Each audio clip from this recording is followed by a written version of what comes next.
good evening, and welcome back. If you're here, it means you're looking to drift gently into sleep with the sound of distant centuries echoing in your mind. And tonight, we're going to do just that. But before we begin, if you find these journeys soothing, I'd be grateful if you'd give this video a like and subscribe to the channel.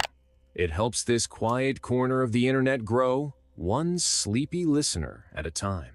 Now, just one more thing, tell me in the comments, where in the world are you falling asleep from tonight?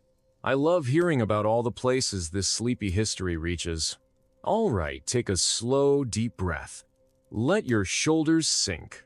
Let your thoughts loosen. And close your eyes if you're ready, because we're about to fall asleep to the entire history of medieval Europe. This is not a timeline of wars and kings, not a list of battles or dates. This is a long, soft exhale across 1,000 years of candles and parchment, of cloisters and castles, of whispering forests and chanting monks. It all begins in silence. The Western Roman Empire collapses in the 5th century. But collapse is not a sudden thunderclap, it's a long sunset, fading over time. Into the dust come the tribes, the Goths, the Franks, the Lombards, the Saxons. They don't so much conquer as fill the vacuum. Rome's cities fade into overgrowth. Roads crumble. Trade stutters. And yet, life goes on, like moss creeping over stone. The old gods are quiet now. Christianity has spread slowly through soldiers, through bishops, through mothers singing lullabies to children named after saints. In Ireland, monks copy scriptures with careful hands, drawing golden letters in cold stone rooms. In Gaul, Clovis, king of the Franks, is baptized, and his crown joins his cross. The Roman Church grows roots deep into the soil of new kingdoms. In Constantinople, the Eastern Roman world still gleams. Justinian builds the Hagia Sophia, all domes and light. He dreams of empire, of law, of glory. But far from the marble halls, peasants scratch the earth and count the seasons in hunger. In the forests, wolves roam where Roman villas once stood. And yet in the silence of these woods, something stirs. The 8th century arrives with steel and prayer. Charles Martel halts the Muslim armies at Tours. His grandson, Charlemagne, is crowned emperor in Rome, as if to declare that the West has risen again. But the empire is fleeting. After Charlemagne's death, his sons and grandsons divide it, and the map begins to splinter. Europe becomes a quilt of feudal ties. Castles rise like stone teeth. Peasants trade their freedom for protection. Lords offer safety from raiders, and in return take grain, loyalty, and sometimes blood. Life becomes hyperlocal. What matters most is who owns the land you stand on, and who prays for your soul. In this tapestry of loyalties, the church becomes the great thread. Monasteries dot the land like islands of order. Monks chant the hours. They grow herbs. They keep bees. They write history in Latin, and they pray for the souls of those too poor to read their names. Saints fill the imagination. A splinter of wood from the cross, a vial of a martyr's blood. Pilgrims walk for months to kiss a relic and whisper a prayer. In Spain, the Moors bring science and poetry. In the north, Vikings descend in longships, like nightmares with oars. They raid, burn, vanish. But some stay. In Normandy, Norsemen settle and learn French. In England, they build kingdoms. In time, they convert, they marry, they trade. The chaos softens. Trade revives. Towns return. Market days bring color to gray lives. Cathedrals rise, impossibly tall. Arches like prayer. In Paris, Notre Dame takes shape. In Bologna, students gather to debate law. In Salerno, women practice medicine. In Chartres, glass glows blue with stories of saints. The 12th century pulses with renewal. Europe breathes. And yet, fear still lurks. Heresy, witchcraft, plague. The church grows powerful and suspicious. Crusades thunder eastward, banners raised, swords blessed. But the holy wars bring more than death, they bring contact. Knowledge, silk, spice, ideas, Arab numerals, Greek philosophy, translated texts that will in time light fires under thought. The 13th century brings order and control. Gothic cathedrals pierce the sky. Scholastics argue the nature of the soul. Thomas Aquinas tries to marry reason with faith. But beneath the stone and the scripture, the world shifts, weather changes, crops fail, famine visits in waves. Then the Black Death comes. It arrives like a shadow with no shape, no face, no mercy. Cities empty, fields rot. Children bury parents, priests bury whole villages. 1/3 of Europe vanishes in coughing and fever. And yet, somehow life continues. Those who survive inherit the world. Wages rise, feudal bonds weaken. Peasants begin to ask questions. Guilds grow strong. Towns demand charters. Kings try to centralize power. And somewhere in Florence, bankers count coins while painters study perspective. The Middle Ages are ending. But not with a bang, with a whisper. With Gutenberg's press, with a fall of Constantinople, with ships setting out into unknown seas, with 100 tiny changes that ripple outward, quietly, until one day you look up and the world is different.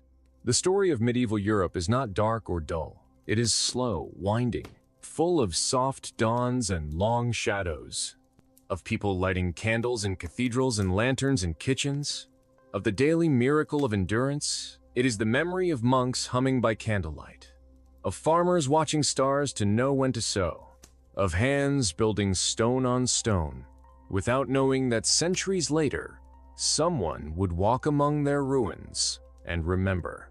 And now, as your breath slows, as your eyes grow heavy, you are a part of that long sleep of time. Drift into the rhythm of 1,000 years and know that you are held in the quiet arms of history. In the next part, we will journey deeper from kings and cathedrals to plague and philosophy, from fading Rome to rising Renaissance. But for now, let your thoughts float gently through the centuries and rest. After the collapse of Rome, after the dust had settled and the old marble pillars began to sink beneath ivy and moss, Europe entered a long and uncertain dream. And as that dream stretched into centuries, it was no longer the dream of one people or one empire, but of many small lives lived close to the land, close to the sky, and often very close to the edge of hunger. The story of medieval Europe is not just the story of kings and popes and battles etched into stone. It is the slow pulse of the everyday, the steady beat of hooves on dirt roads, of bread baked in communal ovens, of tolling bells that marked the rhythm of time. The ordinary people, whose names were never written down, whose houses never stood long enough to become ruins, whose words were carried off by wind before they could ever be recorded, are the true foundation of this age. And so we begin again, in the quiet villages of the 9th and 10th centuries. Charlemagne's empire had splintered, broken into smaller realms governed by his grandsons, and soon those too fractured further.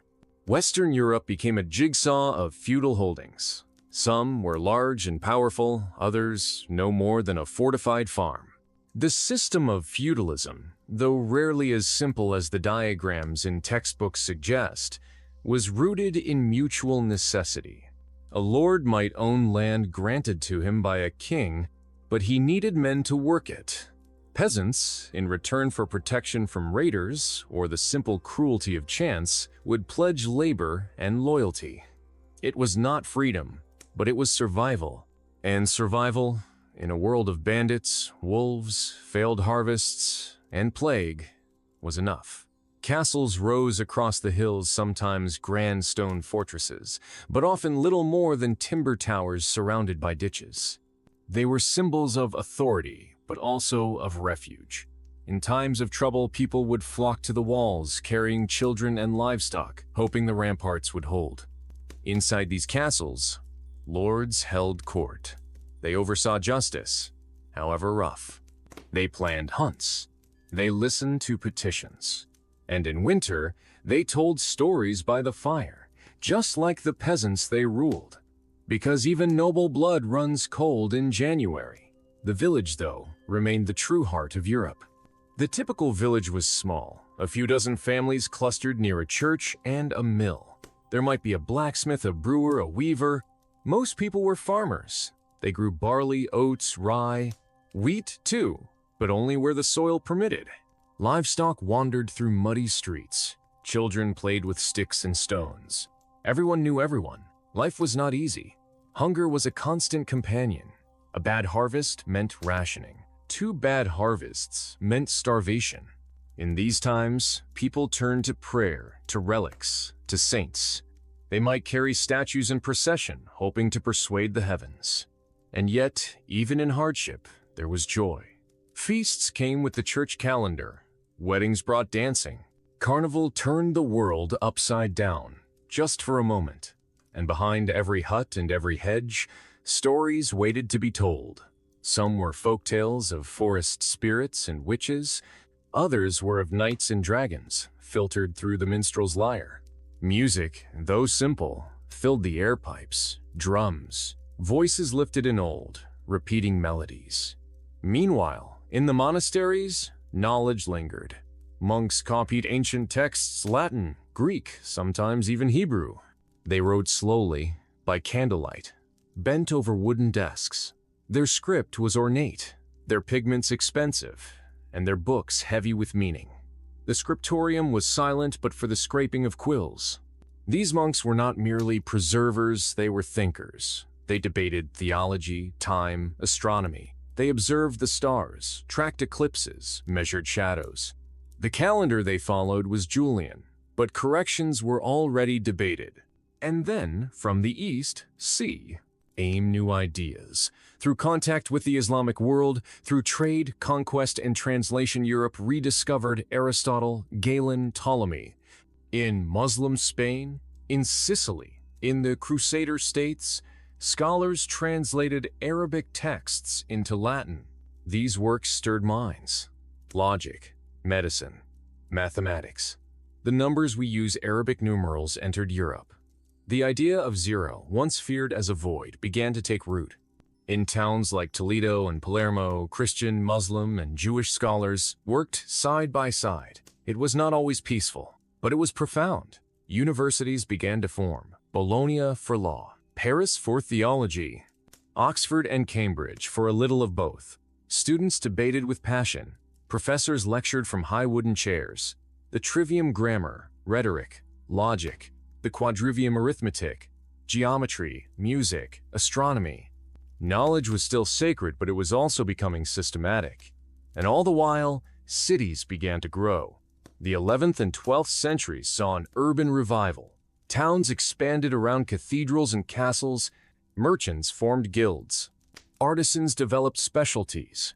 Markets bustled with trade salt, wool, wine, leather. Currency returned to daily life. Silver pennies clinked in pouches. Letters of credit crossed borders. The Hanseatic League tied the North Sea to the Baltic. Venice and Genoa ruled the Mediterranean. These cities became engines of innovation. In Florence, bankers pioneered double-entry bookkeeping. In Bruges, looms wove intricate cloth. In Lubeck, ships loaded with grain, timber, and furs lined the docks. This was no longer a purely rural world. And with cities came cathedrals. Gothic architecture, with its pointed arches and flying buttresses, reshaped the skyline. Builders learned to lift stone like never before. Stained glass windows turned sunlight into scripture. Sculptors carved scenes of heaven and hell into stone facades. Each cathedral took generations to build. Some would never be finished, but they stood as testimonies to faith, to ambition, and to community. These great works were not commissioned by kings alone, but by townspeople, guilds, bishops. The cathedral was the soul of the city, and its spire pointed upward, always upward. Yet even in this flowering of stone and spirit, shadows lengthened. Heresies emerged.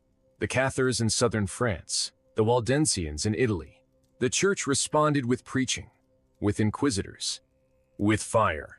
The Fourth Lateran Council in 1215 attempted reform, but the gap between clergy and laity widened. Trust was shaken. Still, the church remained powerful. Pilgrimage was a lifelong goal. The Camino to Santiago, the journey to Canterbury, to Rome. to Jerusalem. Along these roads, people traveled not just for penance, but for change, for stories, for healing. And all the while, the seasons turned. Autumn brought harvest, winter brought rest, spring brought mud, summer brought toil.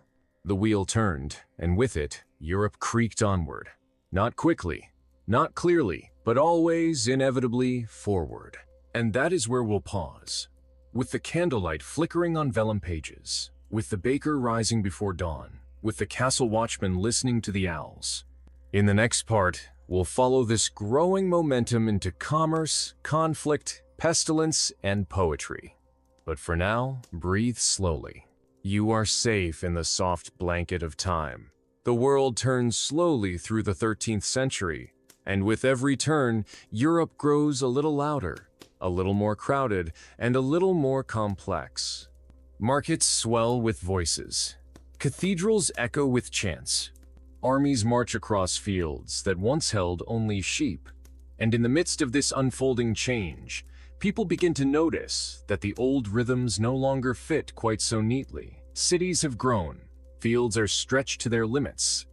Roads connect towns in ways they never have before, and with this expansion comes friction. Lords feud with each other. Merchants demand laws that favor their coins rather than their kings. And monarchs, sensing both opportunity and danger, begin to reach more boldly across their realms. France grows strong under the Capetians. England wrestles with its barons and writes a document called Magna Carta, a set of promises, scratched in Latin, that will echo for centuries. In Spain, Christian kingdoms push south in the long Reconquista, slowly reclaiming land from Muslim rulers who had, for hundreds of years, built cities of learning and light. In Sicily, cultures mix Greek, Latin, Arab, Norman in a shimmering mosaic of voices. The Mediterranean becomes a highway of ideas and ambitions. And further north, in the Holy Roman Empire, politics tangle like forest roots.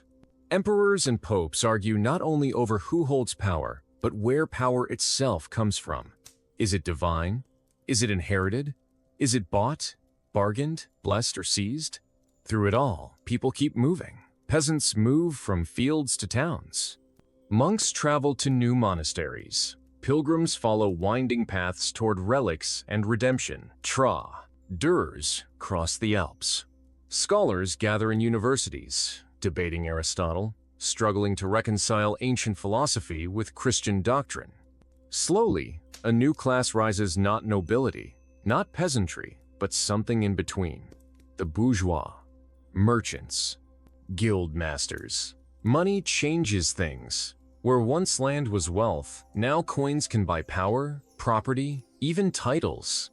Banks emerge. Credit stretches across borders. A wool merchant in Bruges might finance a voyage to Venice. A Florentine banker might lend to a king. The feudal world strains beneath this pressure. Change moves like water under ice, slow, unseen, and inevitable. But not all change is gentle. War grows more organized. Knights, once proud and independent, find themselves part of larger armies, answering to kings who now demand not just loyalty, but taxes and obedience. Castles are no longer merely homes. They are strategic fortresses in national conflicts. Siege weapons grow more powerful. Stone walls are tested. And in this age of rising kingdoms and restless borders, the people feel the weight of it all. Taxes increase. Drafts are imposed. Loyalty becomes not just personal, but political. And then, as if from nowhere, death arrives. The Black Death. It begins far away, a whisper in the east, a sickness carried by traders. It arrives in Europe in 1347, in the port of Messina, Sicily. From there, it spreads like fire in dry grass. The plague knows no borders. It rides rats. It hides in fabric. It clings to the breath of those who do not yet know they are dying. In towns, it moves swiftly. One day, the baker is singing. The next, the door is shut and no bread is made. Bells toll constantly. Graves fill. Whole villages vanish. Priests die giving last rites. Doctors wear beaked masks stuffed with herbs, hoping to filter the air. Nothing helps. Estimates vary, but a third of Europe, perhaps more, dies within a few short years. Entire families gone. Entire monasteries emptied. It is not just a death of bodies, but a death of certainty. Why has God allowed this? Is it punishment? Is it fate? Is it the stars? The church, once unshakable, begins to tremble. Some turn more devout. Others turn away entirely. Flagellants walk from town to town, whipping themselves to beg forgiveness. Meanwhile, others dance in taverns as if tomorrow will never come. And for many, it will not. Yet as the plague burns itself out, something unexpected follows. In the empty fields, wages rise. With fewer workers, labor becomes precious. Serfs begin to question the old obligations. Some leave their manners. Some buy their freedom. The rigid lines of feudal society begin to blur.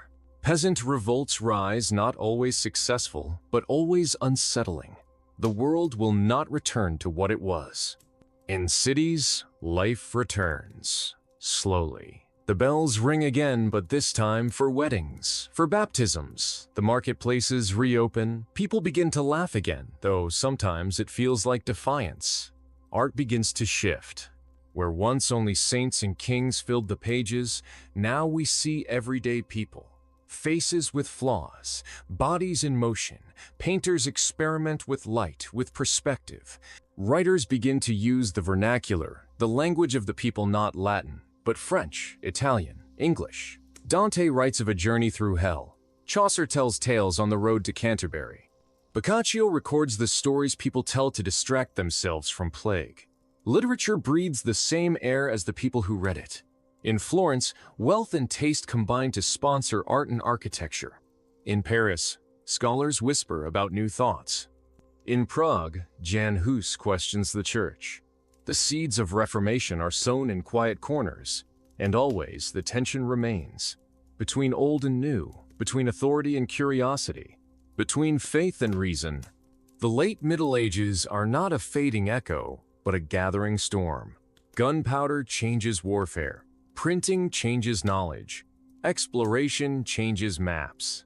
But beneath these transformations, the medieval heartbeat still thumps. A villager in 1400 still marks time by the bells, still fears the harvest might fail, still believes that saints watch from the rafters, still sings old songs by candlelight.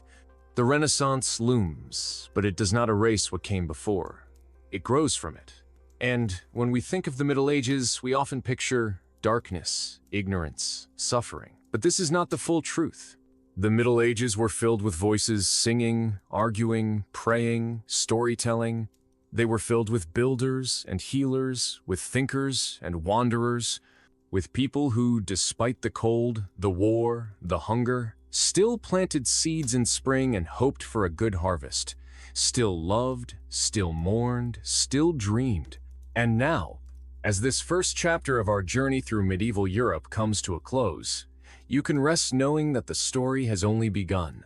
In the chapters ahead, we will follow those early whispers of the Renaissance. We'll see how kingdoms became nations, how science challenged scripture, and how the old world finally gave way to the new.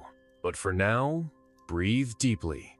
Let your mind float through cathedrals and cottages, through markets and monasteries, through dusty libraries and muddy fields. You are safe here, among the centuries. Sleep. And we'll continue again soon. The world of medieval Europe enters a new chapter as the 14th century fades into the 15th. Though the shadows of the past still stretch across the land, echoes of plague, of famine, of swords drawn and banners raised, something has begun to stir deep within the bones of the continent. It is not loud, not sudden, but slow and persistent, like water wearing away stone. The Middle Ages are not over, but they are shifting. The feudal world is still visible, but its lines are cracking. The manorial bonds, once tight and unquestioned, have begun to loosen. The Black Death, devastating though it was, had altered the landscape not only of population, but of power.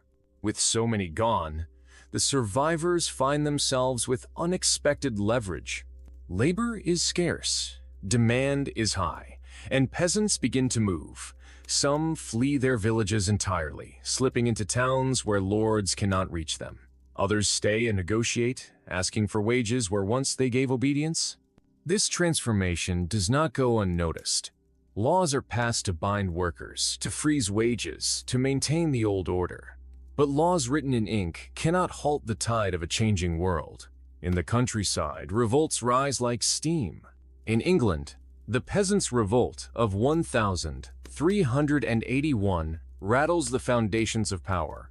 Led by men like Wat Tyler, peasants march toward London demanding justice, dignity, and freedom from serfdom. Though the rebellion is crushed, its echoes do not fade. Lords begin to see that the old ways can no longer hold.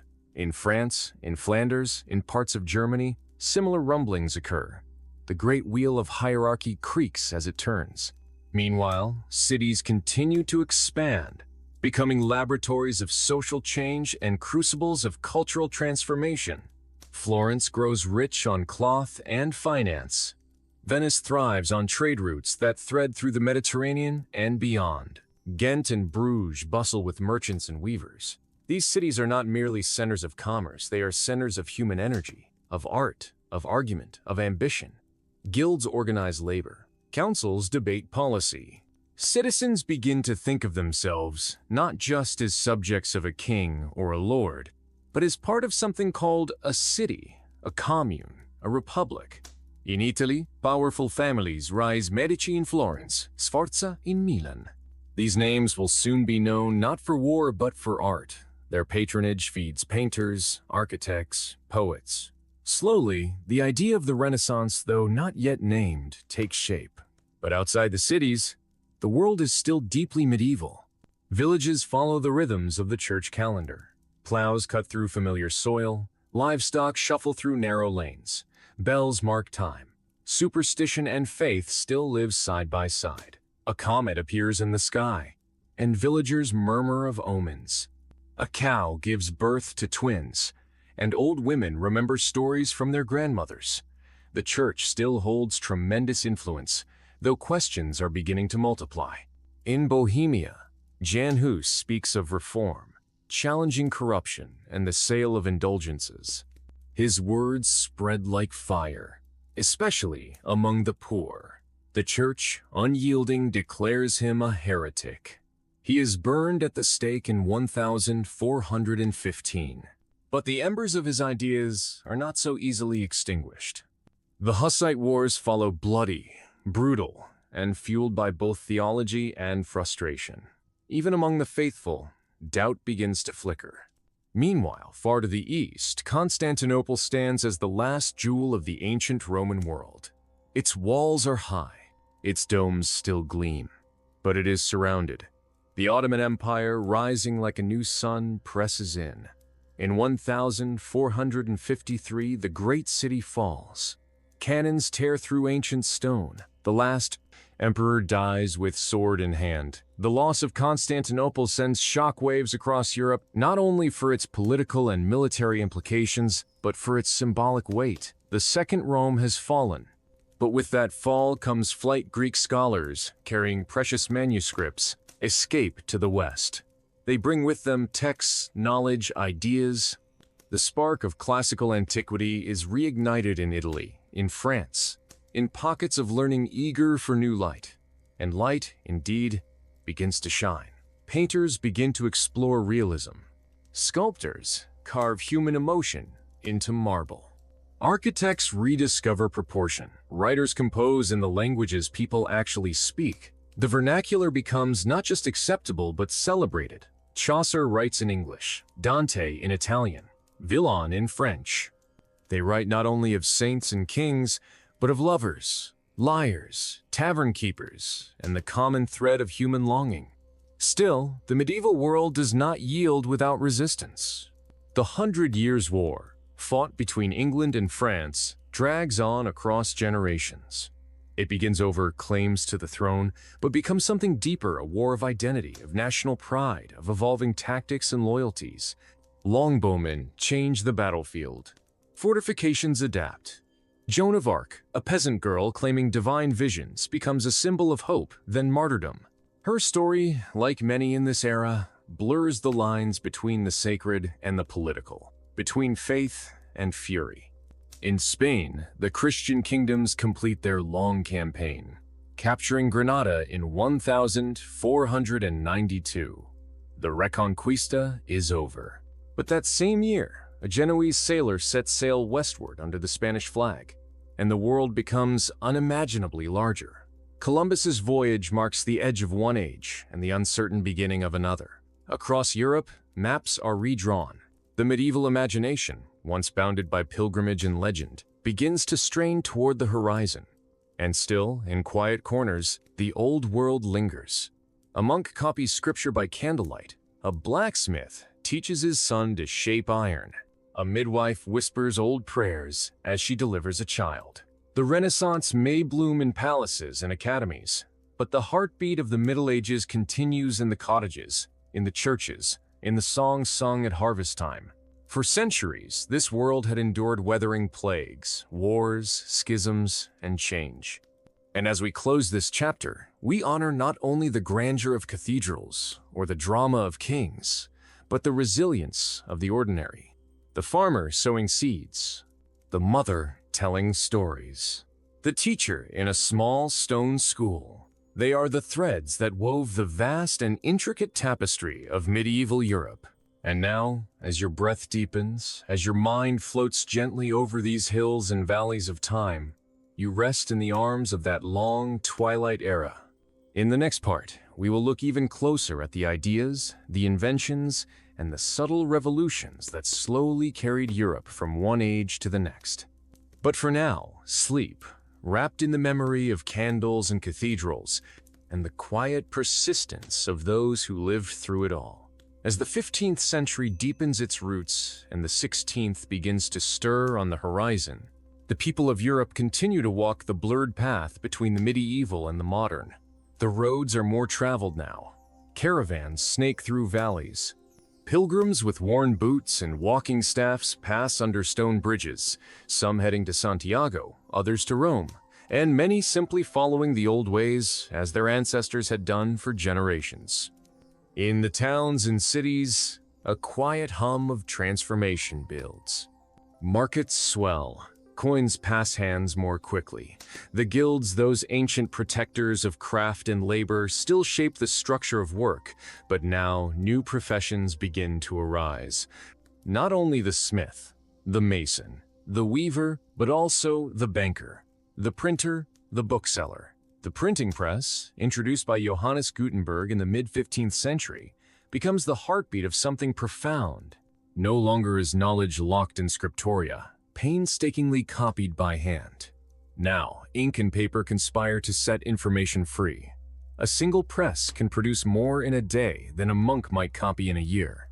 Books begin to reach beyond the cloistered elite. Bibles, yes, but also manuals, stories, calendars, poems, and news. Ideas travel faster, movements gain speed. And yet, for many, daily life is still measured not by ink and politics, but by weather, by harvest, by the chime of the bell that marks the hour for prayer.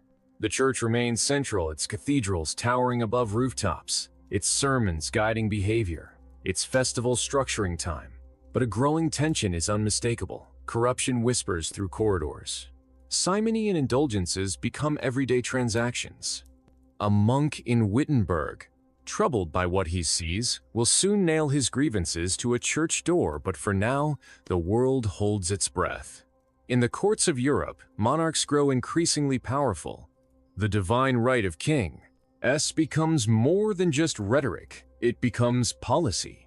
Bureaucracies expand, taxes rise, standing armies form. The state becomes more than a lord's household, it becomes an apparatus. In France, Louis XI builds a centralized monarchy. In England, the Wars of the Roses leave scars and prepare the stage for the Tudors. In Spain, Ferdinand and Isabella unify their kingdoms, casting out the last Muslim strongholds and launching explorations across the ocean. The boundaries of identity stretch.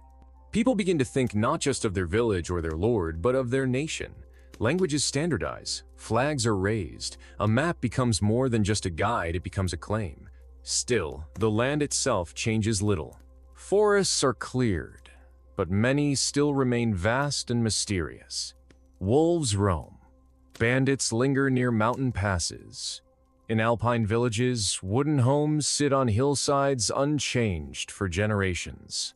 Sheep graze. Children play near watermills.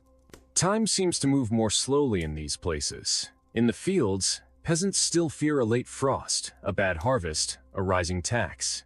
The wheel of the seasons turns as it always has. Spring is for sowing. Summer is for work. Autumn brings the gathering of crops. Winter brings darkness, stories, and waiting. In homes, candles are lit carefully. Firewood is precious. Meals are simple bread, porridge, onions, cheese. Meat is rare. Ale is more common than water. Families gather close, not just for warmth, but for comfort. Stories are told.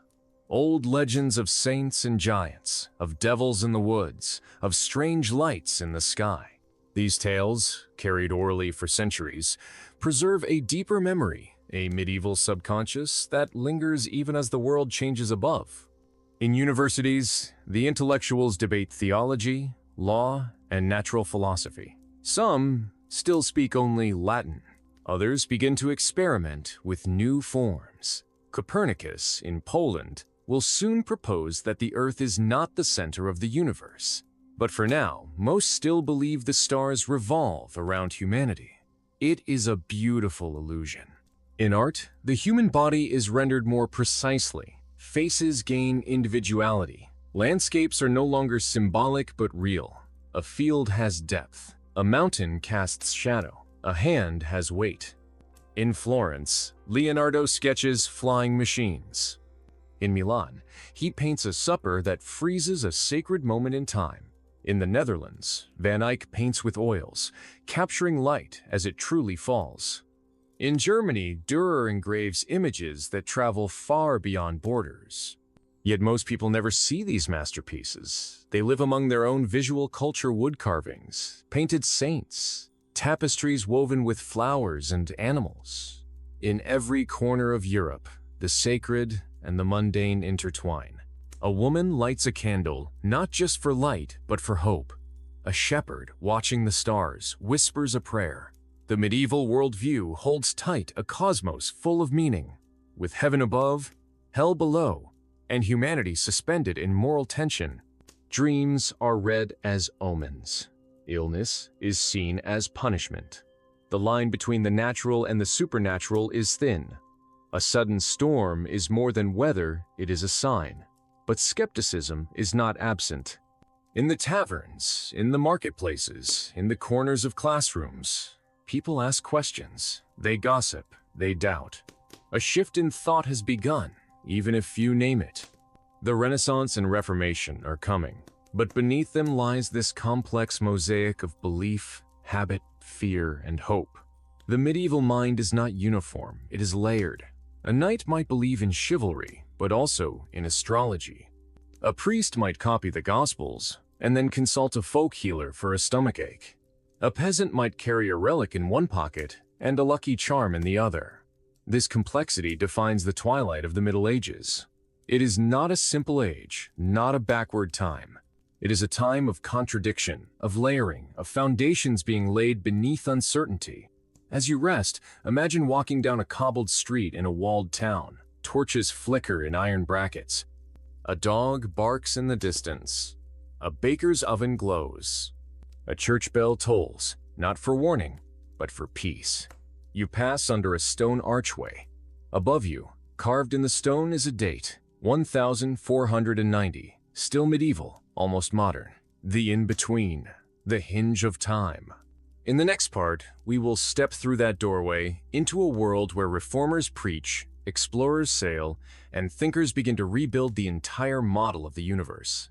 But for now, breathe slowly. Let the gentle rhythm of centuries carry you deeper into sleep. You are safe here in the arms of time. And so, as we enter the final hours of the Middle Ages, The landscape of Europe lies suspended in a gentle but inevitable transformation. The year is not fixed, for ages do not end in moments but in slow, folding layers of change. Still, somewhere around the close of the 15th century and the opening of the 16th, we find ourselves at a threshold. The old world is not yet gone, but the new world has begun to whisper. In villages, scattered across England, France, and the German states, the pace of daily life continues much as it has for centuries. Roosters call the morning. A farmer walks behind a wooden plow, his oxen slow but steady. A miller watches the stream turn his wheel, grinding grain into flour. A mother carries water in a clay jug. The rhythms of life are familiar, cyclical, deeply rooted. But even here, beyond the cathedrals and courts, something feels different. A book arrives. Passed from hand to hand, its pages printed, not copied, its words sharp and uniform.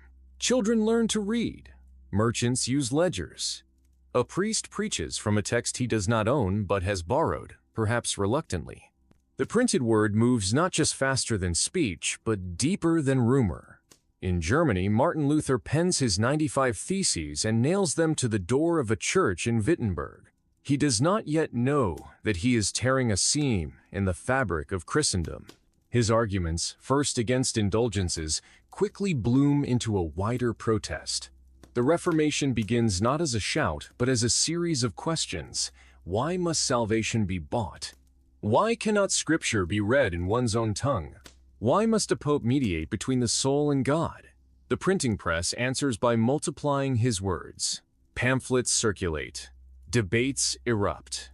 Across Europe, reformers rise, Zwingli in Zurich, Calvin in Geneva, Tyndale in England. The Church, for 1,000 years the mother and master of Western Europe, begins to split. The old certainties fray, kings choose sides, wars of religion loom, and still the medieval roots remain. Churches continue to hold the hearts of villages. Monasteries echo with chants, relics draw pilgrims. But now, under the stone arches, arguments swirl. In the north, the peasants revolt again, inspired not just by hunger but by Scripture. In cities, cathedrals stand tall, but new chapels arise, simple, unadorned, echoing with new songs. Meanwhile, across the Atlantic, a world previously unknown to Europe begins to take shape in maps and myth.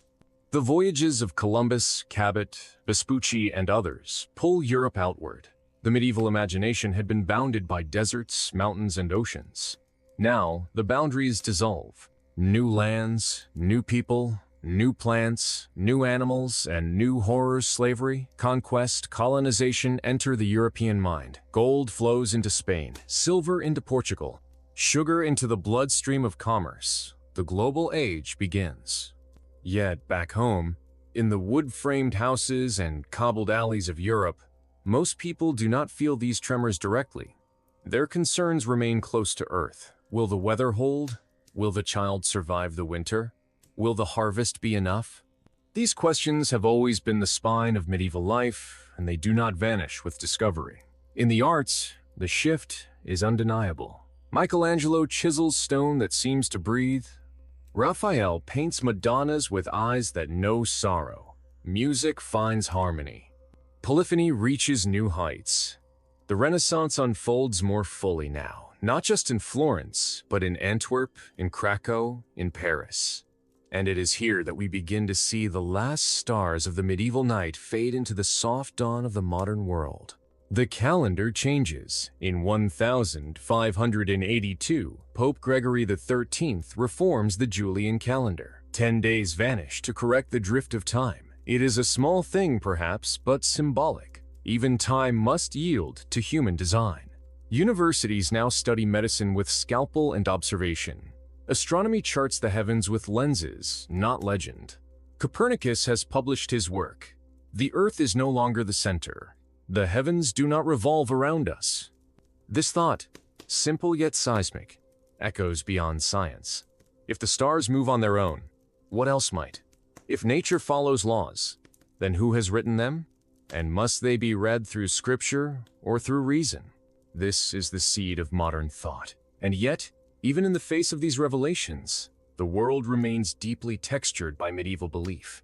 Witch hunts erupt not in the Dark Ages, but in this new, supposedly enlightened era. Women are accused of riding storms, of consorting with devils, trials are held, torture used, fires lit. Fear, ancient and primal, still governs the human heart. In the East, the Ottomans solidify their hold. Vienna is besieged. Christendom and Islam still stare across borders, suspicious and scarred.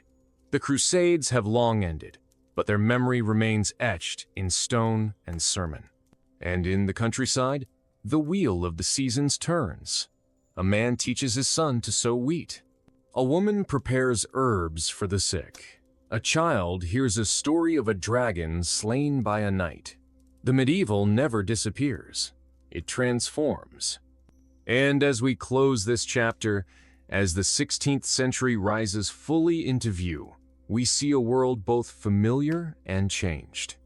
The Middle Ages have not ended because they were replaced, but because they were transcended. Their echoes remain in law, in language, in art, in the very bones of Europe's towns and customs.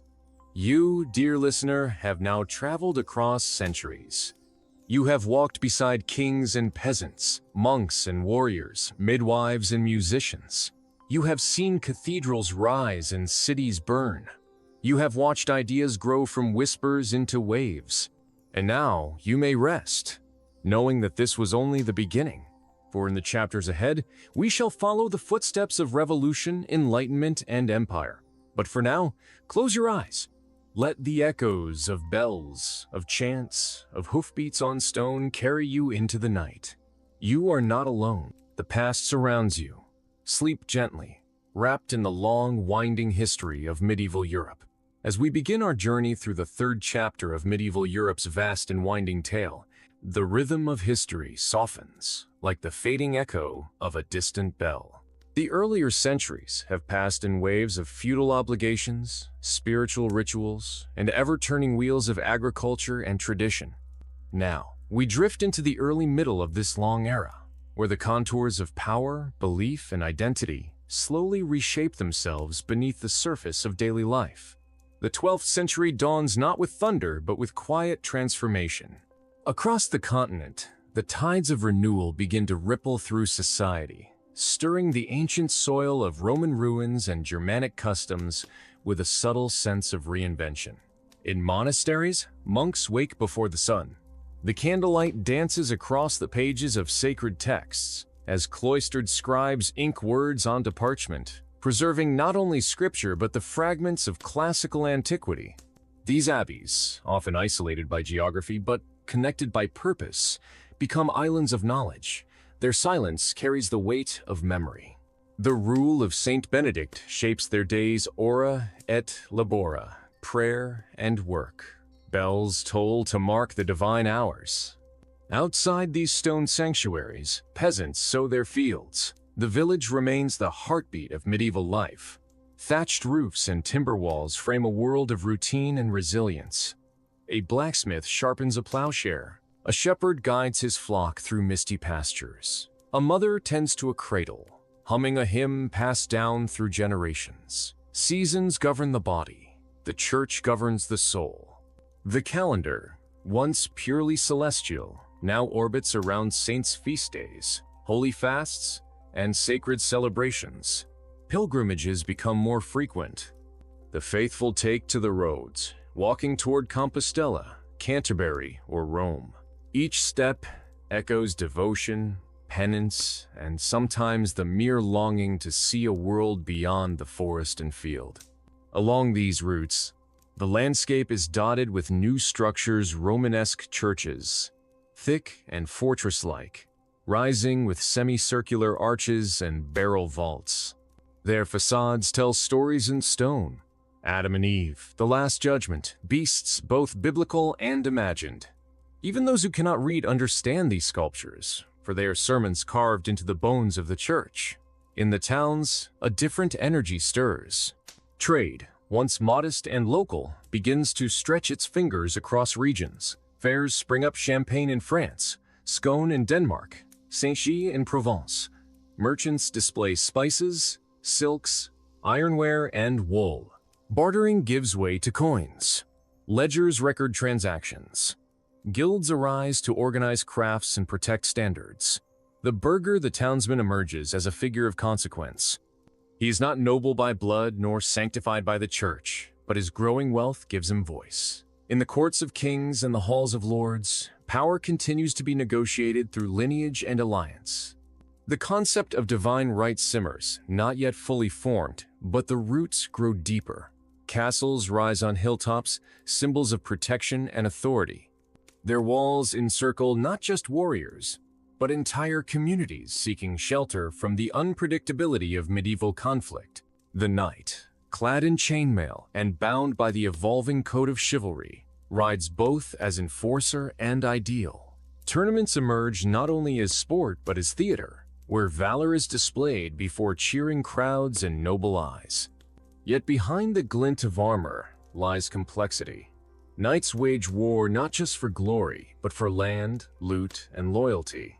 Chivalry, though romanticized in tales, is rarely pure in practice. Literature begins to reflect this duality.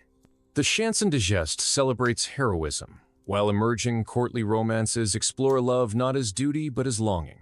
In the courts of Eleanor of Aquitaine, troubadours sing of l'amour courtois, courtly love exalting passion, while accepting its impossibility. Such poems stir the heart, but also the social order. Women in these tales are not only muses, but actors, arbiters of affection and grace. Meanwhile, in the shadow of abbeys and castles, universities begin to rise. Paris, Bologna, Oxford, names that will echo through centuries. Here, the trivium and quadrivium are studied. Grammar, rhetoric, logic, arithmetic, geometry, music, astronomy. Knowledge is seen not as rebellion, but as devotion to the divine order. Scholasticism flourishes, seeking to harmonize faith and reason. Thomas Aquinas, in time, will write his Summa, weaving Aristotle into theology, attempting to show that the truths of God and the truths of nature are one and the same. Yet even as minds expand, fears persist. Heresy, often undefined and elusive, is hunted. The Cathars in Languedoc preach purity, rejecting the material world as evil. They gain followers. The church responds with fire. The Albigensian crusade begins a war not only of belief, but of dominance. Towns are sacked, lives ended, and faith, once a shelter, becomes a sword. Still, the ordinary life continues. In the kitchen, bread bakes in clay ovens. In the square, a juggler performs for coin. At dusk, candles flicker behind wooden shutters. The day ends with prayer and sleep. Dreams, perhaps, filled with angels or omens.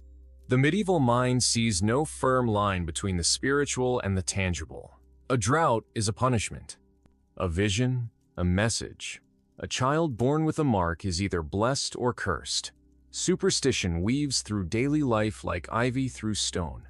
And in that world, everyone knows their place, or thinks they do.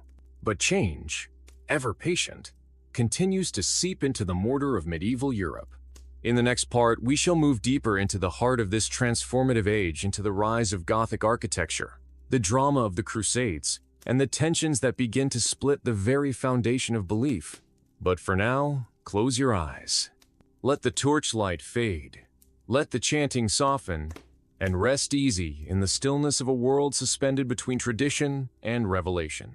As the 12th century deepens and the 13th begins to unfurl its tapestry of stone and story, the heart of medieval Europe beats louder, more confident, more complex. Change ripples through the continent like distant thunder, not yet a storm, but undeniable in its pulse. Towns grow denser, markets busier. Languages begin to take shape with more defined edges. Latin still reigns in books and liturgy, but French, English, German, Italian, and Castilian murmur more boldly in streets, courts, and song. The Gothic style begins to rise. If Romanesque churches felt like fortresses thick, round, secure, then the Gothic is a cathedral of light. Pointed arches lift the eye, ribbed vaults stretch ceilings like the wings of angels. Flying buttresses lean like loyal giants against the stone, allowing walls to dissolve into stained glass. In Chartres, in Reims, in Cologne, light filters through color. Saints in sapphire, Christ in crimson, Mary in gold. These windows do not just illuminate the nave, they illuminate the soul. They tell stories for those who cannot read. And even for those who can, they offer something beyond words. To walk into a Gothic cathedral is to step into heaven's antechamber. Outside, the world is changing. Feudal ties, while still strong, bend under the weight of cash and contract. Lords demand rents and coin. Serfs in some places begin to buy their freedom. Some flee to towns where the old saying takes hold. City air makes you free. Guilds rise in influence, shaping labor, training apprentices, regulating quality, and providing a kind of fraternity. To be a shoemaker, a stonemason, or a weaver is not only a job, but an identity. These associations support their members in sickness, bury them in death, and march together in festivals. Pride in work is no longer just personal, it is public. Meanwhile, Europe casts its gaze eastward. The Crusades are not a single event, but a centuries-long rhythm of zeal, ambition, devotion, and violence. Jerusalem, the holy city, calls to the faithful. Urban II's cry still echoes, Deus vult. God wills it. Warriors take the cross. Some seek absolution. Some seek adventure. Others seek land, gold, or escape. The first crusade captures Jerusalem in blood. The second falters. The third brings Richard the Lionheart and Saladin face to face, both noble, both fierce, both locked in the strange embrace of enemy respect. But the fourth turns inward. Crusaders, meant to reclaim holy lands, sack Christian Constantinople. The East is betrayed by the West. The schism deepens. Latin and Greek, Rome and Byzantium are now not just distant cousins but estranged siblings. The Byzantine Empire staggers. Venice gains power. Trade networks stretch from Flanders to Syria. Italian city-states Genoa, Pisa, and especially Venice become maritime powers. Their ships carry goods, yes, but also stories, diseases, and ideas. In the countryside, peasants still live by the rhythms of sun and soil. A bad harvest is not merely unfortunate, it is existential. Famine does not knock politely. It enters, stays, and reshapes entire regions. Yet life persists. Children laugh. Couples marry. Festivals are held. Maypoles are raised. Life, always fragile, is always celebrated. Music changes too. The Gregorian chant is joined by polyphony. Voices intertwine, no longer in unison, but in harmony. The soul, it seems, longs for complexity. In universities, debate flourishes. Logic becomes the language of theology. The dialectic method is born question, answer, rebuttal. Aquinas, Albertus Magnus, Bonaventure all wrestle with reason and revelation. Can human understanding grasp the divine? Can Aristotle walk hand in hand with Christ? The answer for many is yes. And yet, mysticism also deepens. Hildegard of Bingen sees visions, composes music, writes natural philosophy, and preaches with the voice of divine fire. Her world is one where intellect and ecstasy coexist, where the stars above and the herbs below speak of God. Her visions are not challenges to the church, but offerings windows into grace. Elsewhere, saints walk among the people. Francis of Assisi kisses lepers, speaks to birds, and renounces wealth. His order spreads rapidly, friars in gray robes preaching simplicity, poverty, and joy. Dominic follows with preaching and discipline. The mendicant orders rise mobile, urban, and urgent. The faith of Europe is no longer locked in monasteries. It walks barefoot through the cities. And yet, the specter of heresy looms. The Inquisition is formed.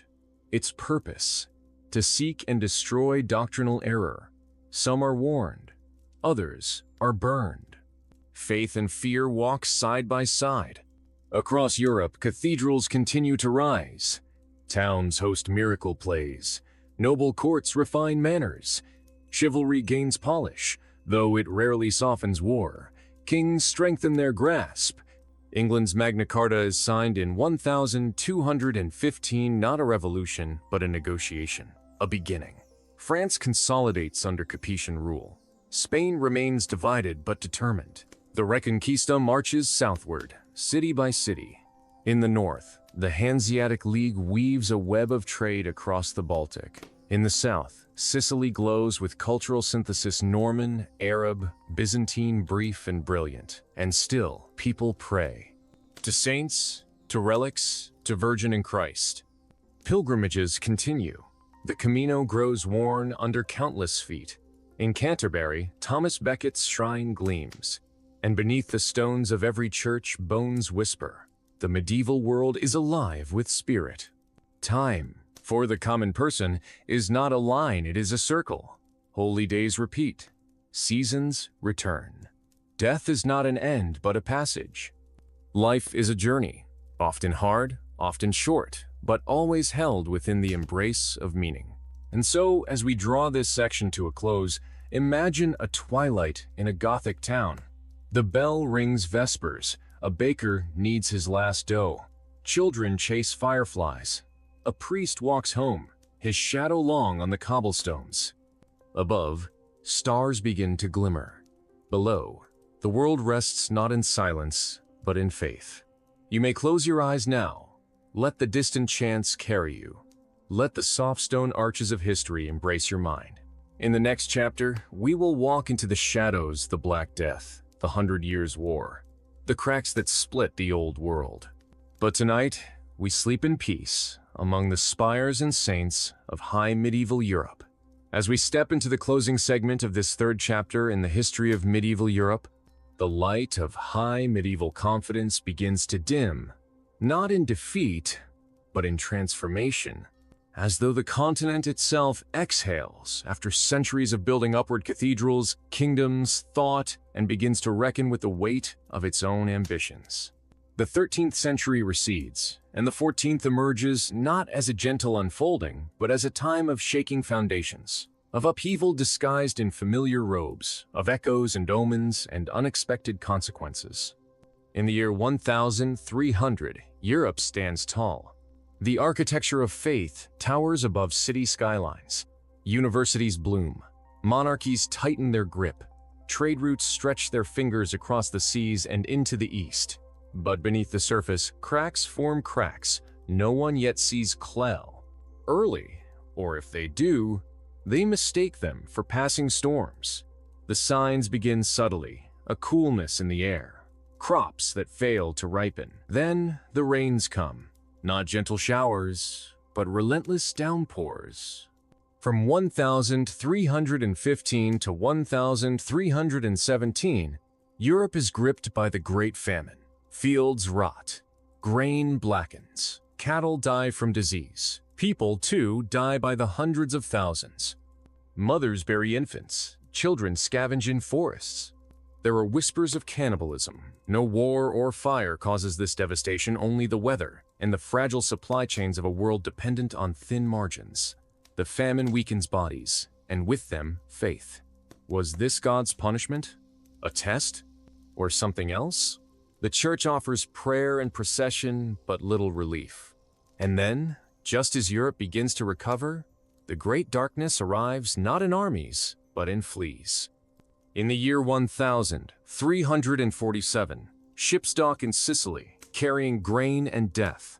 The Black Death, the bubonic plague, spreads with terrifying speed. Within 5 years, it will kill between 1/3 and 1/2 of Europe's population. Cities fall silent, villages vanish, graves overflow. The world becomes unrecognizable. In Florence, carts collect the dead. In Paris, doctors wear bird-like masks filled with herbs. In London, silence and smoke fill the streets. The living dig trenches, the dying whisper prayers. The church, the great mother of souls, falters under the weight of so much death. Priests die too. Last rites go unspoken. People begin to ask new questions. If God allows this, why? If the clergy cannot help, who can? Flagellants march through towns, whipping themselves to atone for sin. Some turn to mysticism, others to hedonism. Trust fractures, and with it, the authority of institutions long thought eternal. Yet somehow, amid all this, life continues. Some regions survive with lighter wounds, others rebuild faster. Labor, once abundant and cheap, becomes precious. Serfs, now scarce, gain bargaining power. Wages rise, lords resist. Rebellions break out. The peasants' revolt in England in 1381 is but one of many signs that the old order no longer fits the new reality. In towns, artisans gain power, guilds grow more autonomous. Cities like Florence, Bruges, and Lubeck assert independence. Wealth begins to accumulate not only in the castles of nobles, but in the ledgers of merchants. Banking families like the Medici emerge. Money flows not only from land, but from trade, from speculation, from skill. And in this reshuffling, the seeds of the Renaissance are sown. Meanwhile, politics grow bloodier. The 100 Years' War erupts between England and France. More than a century of intermittent conflict, not merely over thrones, but over identity. Nationalism begins to stir, still embryonic but potent. The longbow changes the nature of battle. Castles, once symbols of invincibility, are shattered by gunpowder. Cannons roar, armor buckles. War becomes louder, more brutal, more impersonal. And amid this, legends rise. Joan of Arc, a peasant girl, claims visions. She leads armies. She lifts sieges. She is captured, tried, and burned. But she does not vanish. She becomes myth, martyr, miracle. Her voice joins the chorus of those who dared to challenge the old hierarchies. In the church, schisms multiply. For a time, there are 2 popes, then 3. Councils are called. Debates rage. The authority of Rome no longer feels absolute. Reformers like John Wycliffe in England and Jan Hus in Bohemia begin to question the very foundation of clerical power. They call for scripture in the vernacular. For a church of poverty, not wealth. Both men face resistance. Hus is burned. Wycliffe's body will later be exhumed and cast into the river. But their ideas remain. The printing press has not yet arrived, but the wind of reform is rising. Culture changes too. Art reflects a more personal world. In Giotto's frescoes, human emotion stirs. Faces weep, rejoice, plead. Literature speaks in the language of the people. Dante writes of hell, purgatory, and heaven not in Latin, but in Italian. Chaucer's pilgrims tell tales in English. Language itself becomes a vehicle of identity. The Gothic cathedrals, now completed, loom over towns not only as places of worship, but as monuments to what human hands can build and human minds can imagine. Universities, once cloisters of faith, begin to host the first sparks of empirical curiosity. Science is not yet a formal discipline, but observation begins to challenge doctrine. Medicine still bleeds and balances humors, but some begin to dissect, to study, to question. The world is not yet modern, but it is no longer purely medieval. And so the 14th century closes, not with resolution, but with trembling. The Black Death returns in cycles. Wars continue. The old order, shaken, still stands, but it leans. And in the distance, in monasteries and courts, in workshops and households, in the ink-stained fingers of scholars and the weathered hands of farmers, something stirs.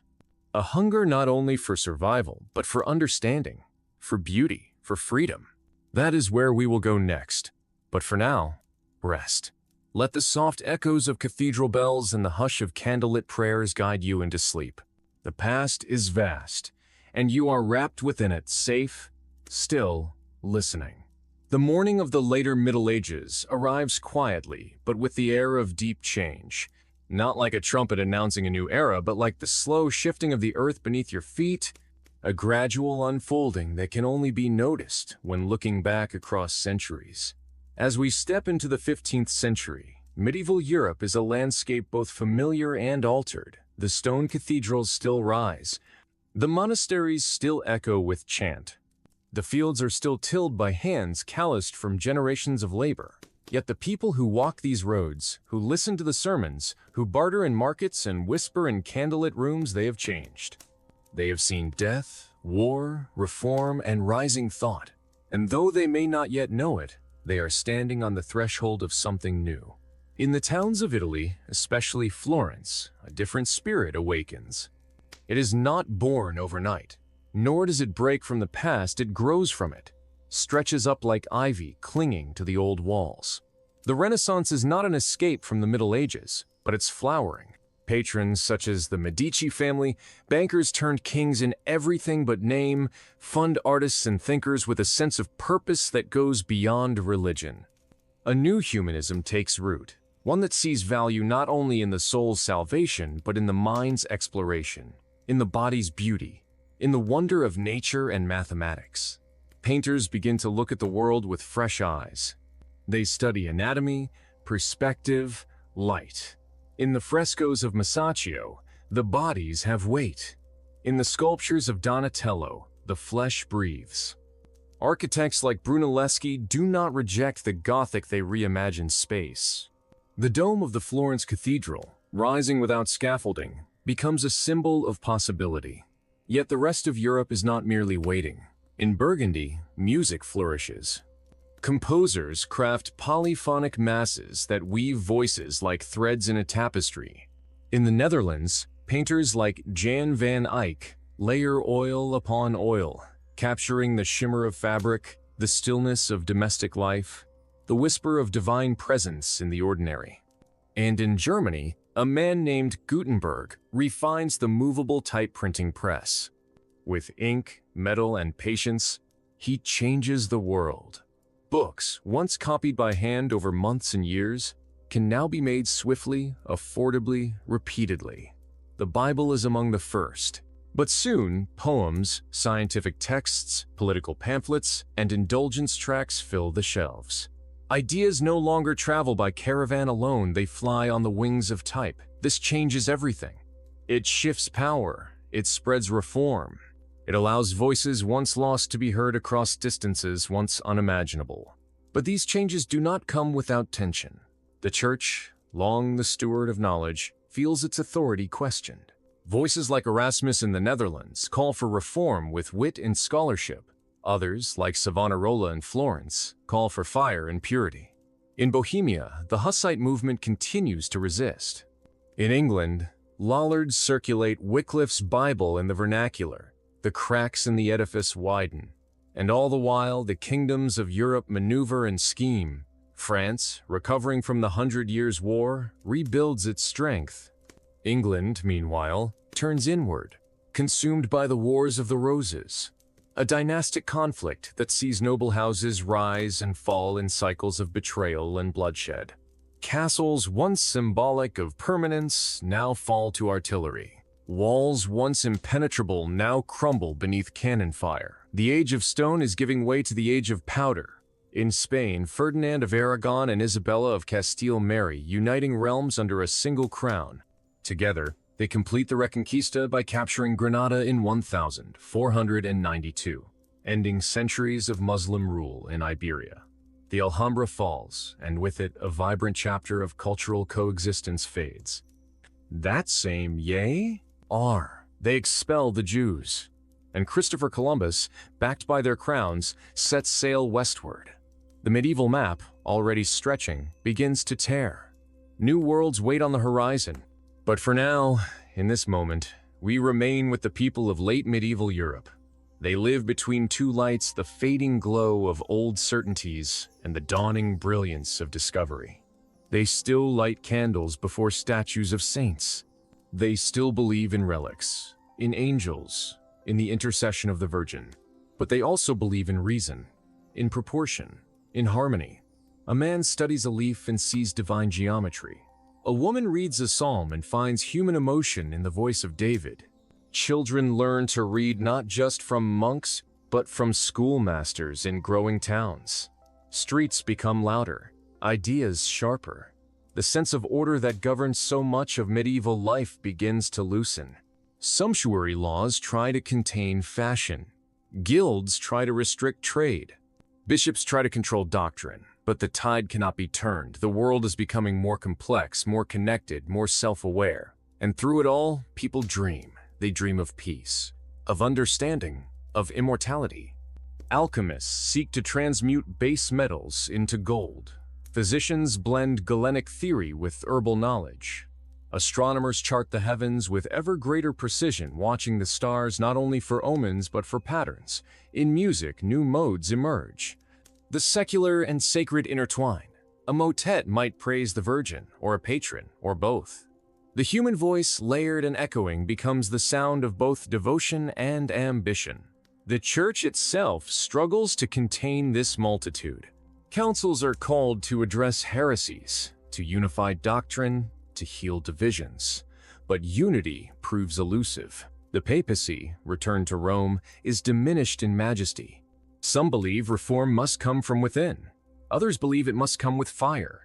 And so, Europe moves, not in a straight line, but in spirals and swirls, sometimes forward, sometimes back, always changing. And yet, so much remains. The village festivals, the tolling of bells, the faith passed from parent to child, the stories told by hearth and candlelight.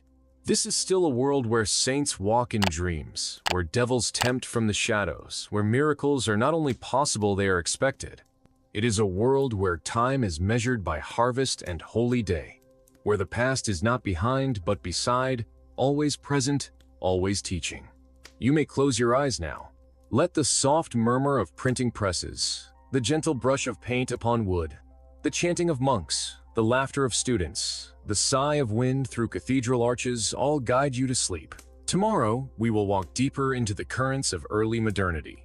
But tonight, rest in the luminous twilight of medieval Europe's final golden hour.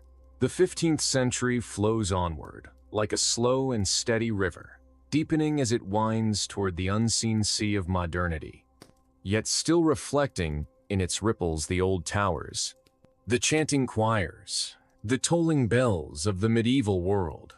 Europe stands in quiet transition, where the chisel of the mason still chips away at cathedral stone, while the scholar scratches ink upon parchment by candlelight.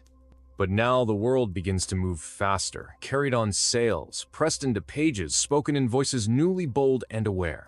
The towns grow larger, their cobbled streets no longer just sites of local barter but of international exchange. Cloth from Flanders, spices from Venice, wool from England, silver from the mines of Bohemia, gold from across the sea.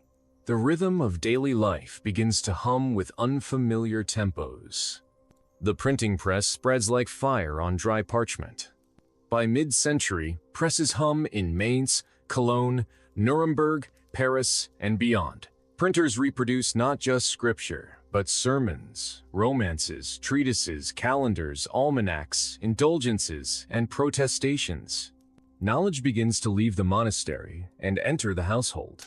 The monopoly of the elite on reading and writing cracks open. Children learn to read from hornbooks. Merchants study arithmetic. Lawyers memorize codes.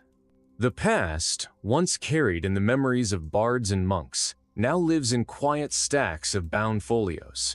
This quiet revolution has no marching armies, no thundering trumpets, but it will remake the world. At the same time, maps change.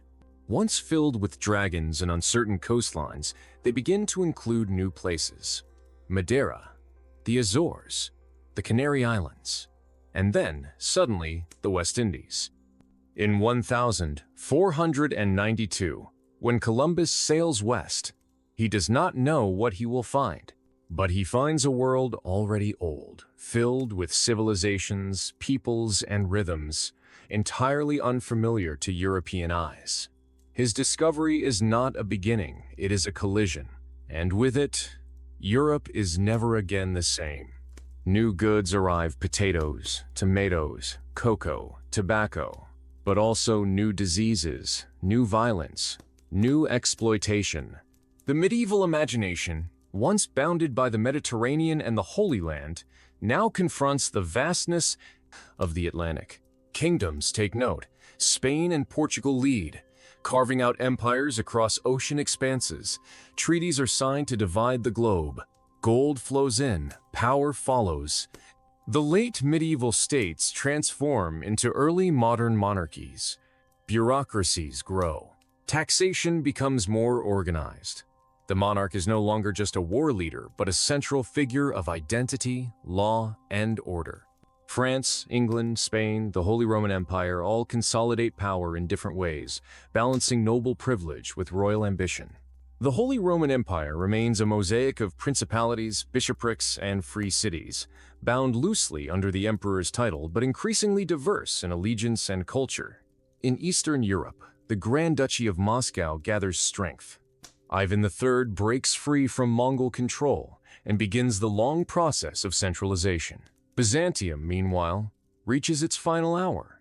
In 1453, Constantinople falls to the Ottoman Turks. The Great Dome of Hagia Sophia becomes a mosque. 1,000 years of empire ends, and the Ottoman world begins to press into southeastern Europe with confidence and firepower. Refugees flee westward, carrying manuscripts, knowledge, and memory. The Greek world dissolves into diaspora, but its wisdom is not lost. It nourishes the Renaissance, which now ripens across Italy and begins to spread north. Artists push boundaries. Leonardo da Vinci sketches machines, dissected muscles, and imagined cities. Michelangelo carves David from marble.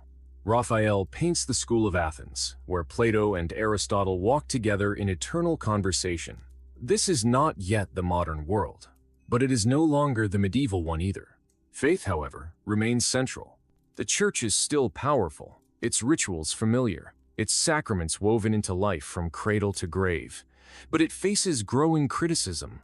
The sale of indulgences, the accumulation of wealth, the political entanglements of bishops, these sow discontent. Reformers speak louder, mystics whisper deeper truths, lay people hunger for clarity. It is not yet the Reformation, but it is coming. And when it comes, it will split the world. But even now, the seeds lie ready. Jan Hus's martyrdom still echoes in Bohemia. Erasmus, with gentle satire and elegant Latin, calls for a faith of the heart. Women, too, find voices in spiritual writing. Julian of Norwich writes of divine love in a quiet cell. Marjorie Kempe wanders in visions and weeping pilgrimage. Their words are preserved not because they wield swords or crowns, but because they speak the language of longing, of inner truth. In universities, learning broadens. Logic and rhetoric remain, but now mathematics and astronomy gain ground. Scholars debate not only angels on pins, but planetary motion, medical theories, and ancient texts rediscovered. The past becomes a source not only of reverence, but of questioning. What did the ancients know that we have forgotten? What lies beyond the stars? What is the nature of man? Music, too, evolves. The sacred and secular intermingle.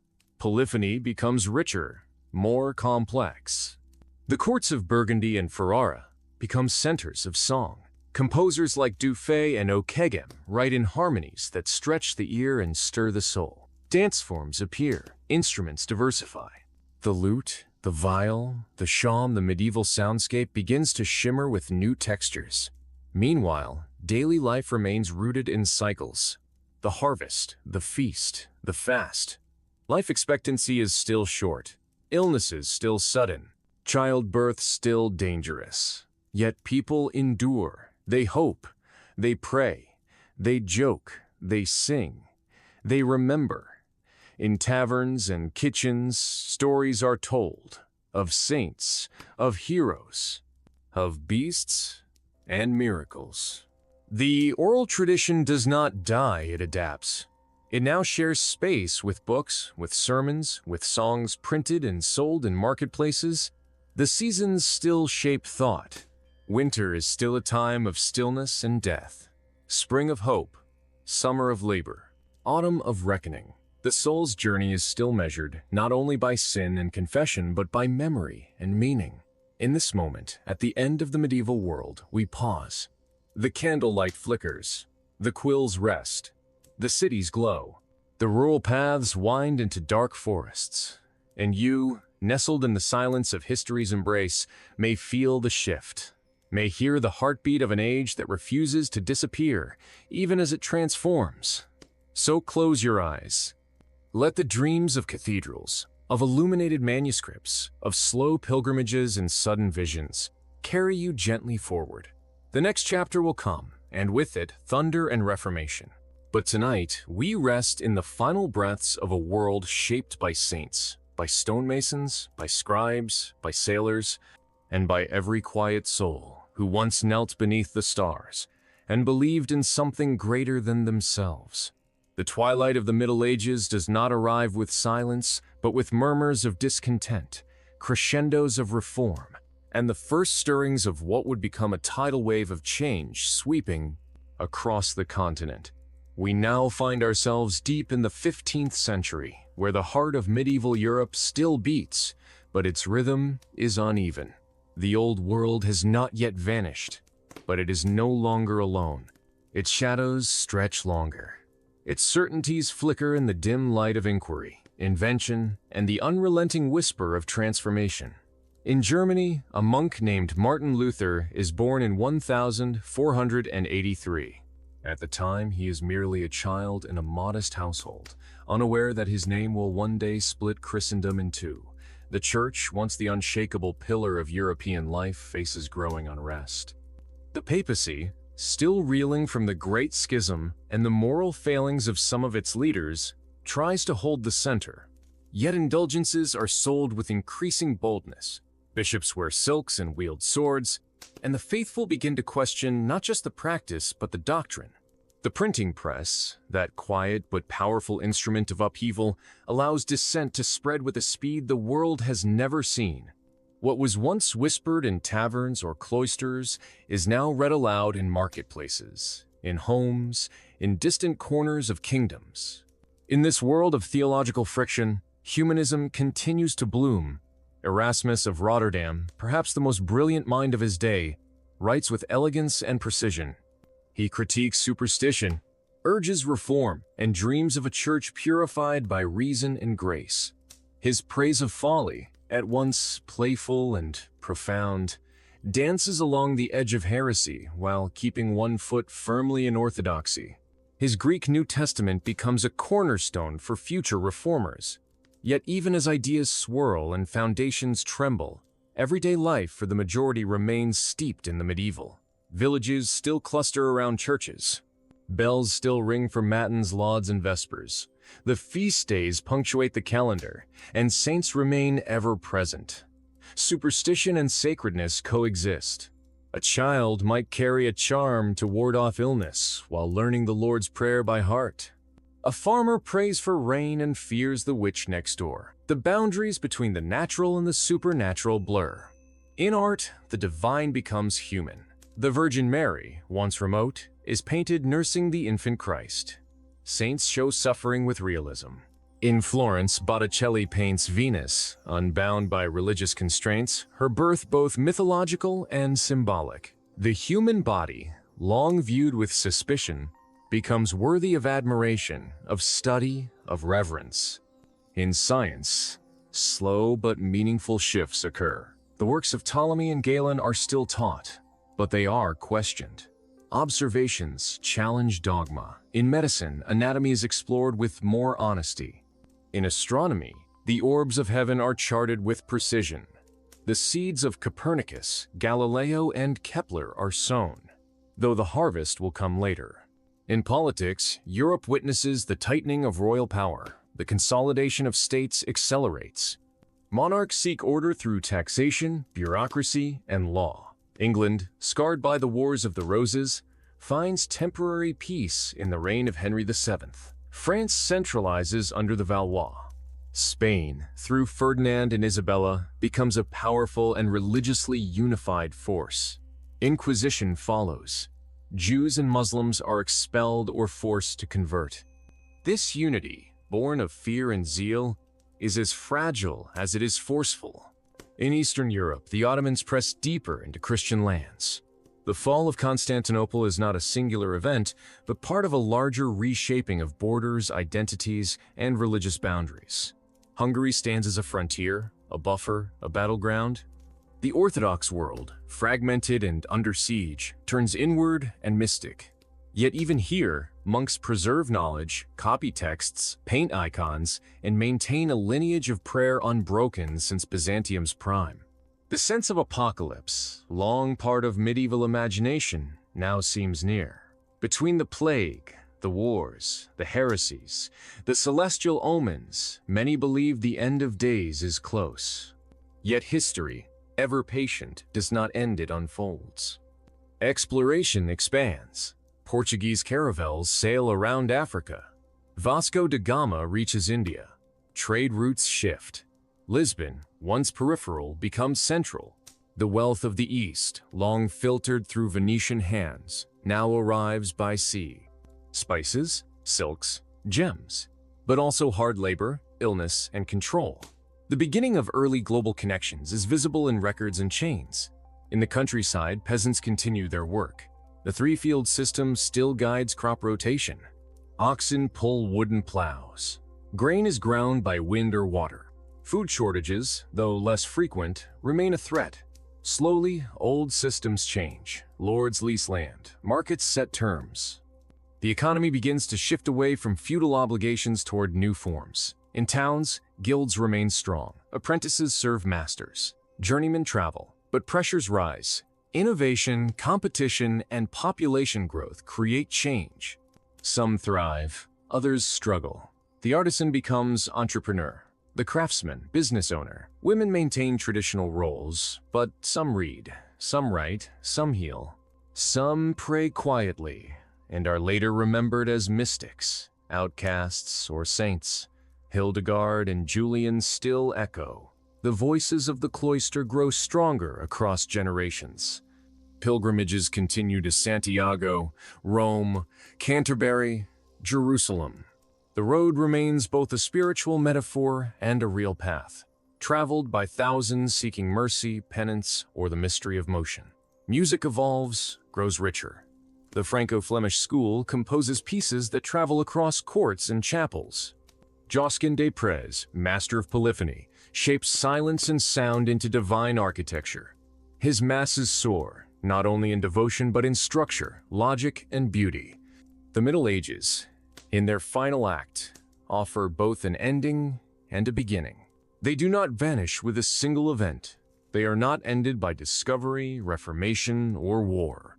They transform. They pass their legacy to the Renaissance, the Reformation, and the modern world. Cathedrals become museums. Manuscripts become printed books. Relics become artifacts.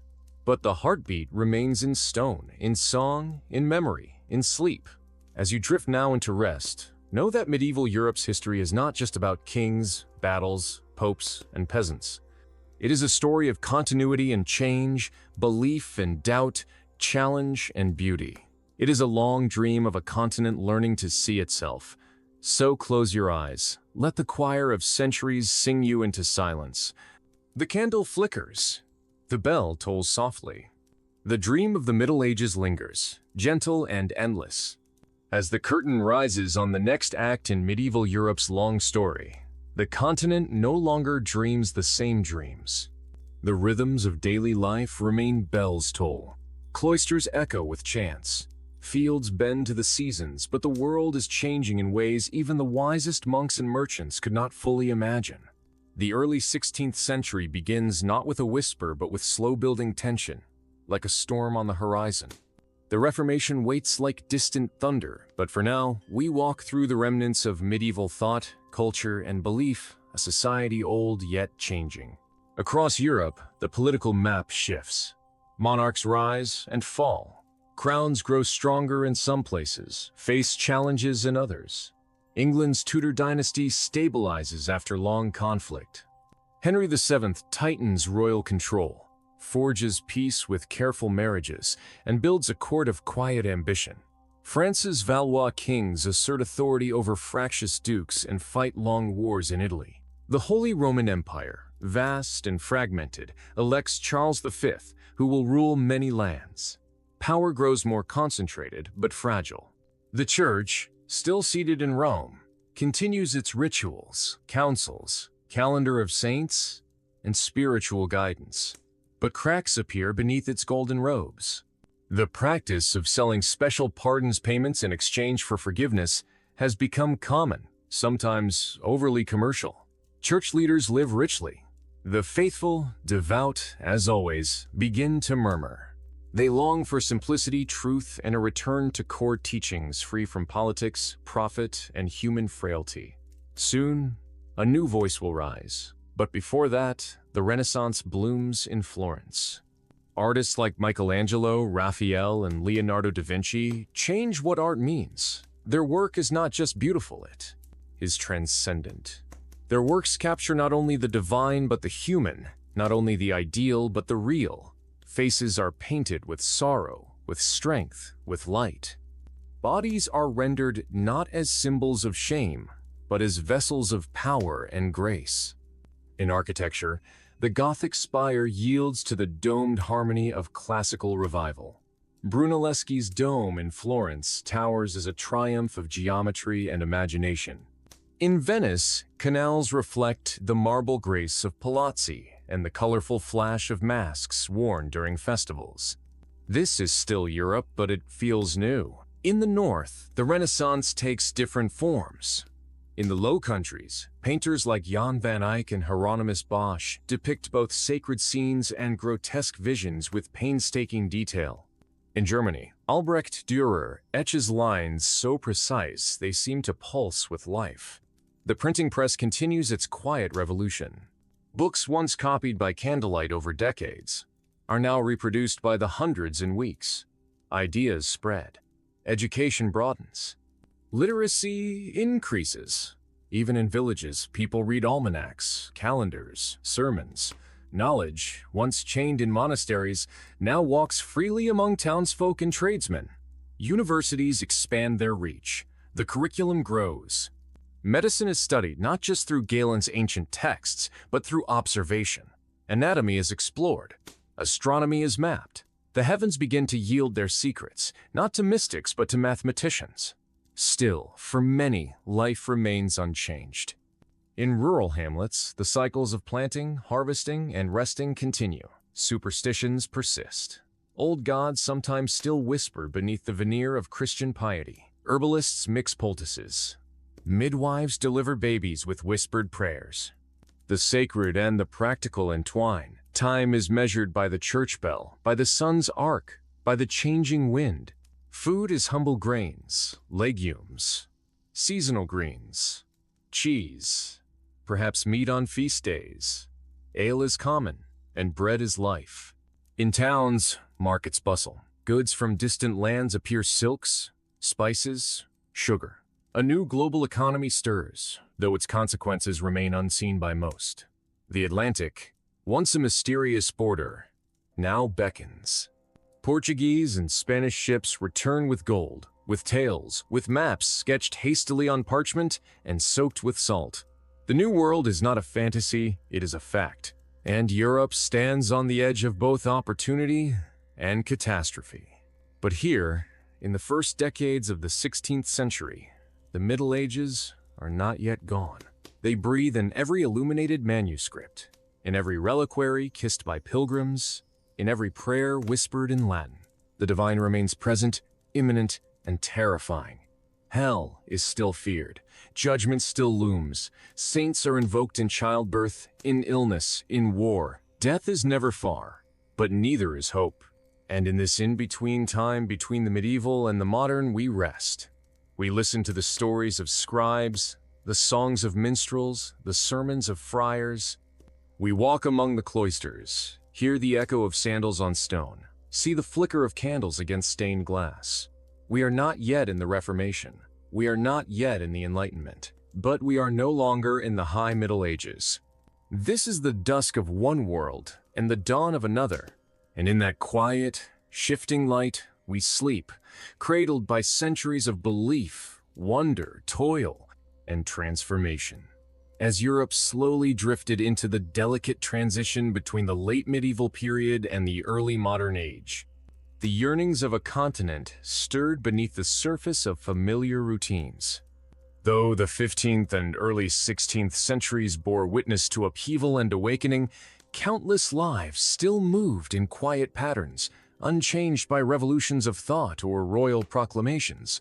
In these still corners of Europe, a man rose at dawn to gather firewood, a woman bent over her spinning wheel beside a low-burning hearth, a child fed the chickens before heading to Mass with cold fingers and woolen shoes. These moments, soft, small, and unrecorded, were the breath of medieval Europe's final generations. Yet even amid such constancy, change crept onward like fog rolling across a valley. In the universities of Paris, Bologna, and Salamanca, students debated Aristotle and Aquinas, but also questioned them.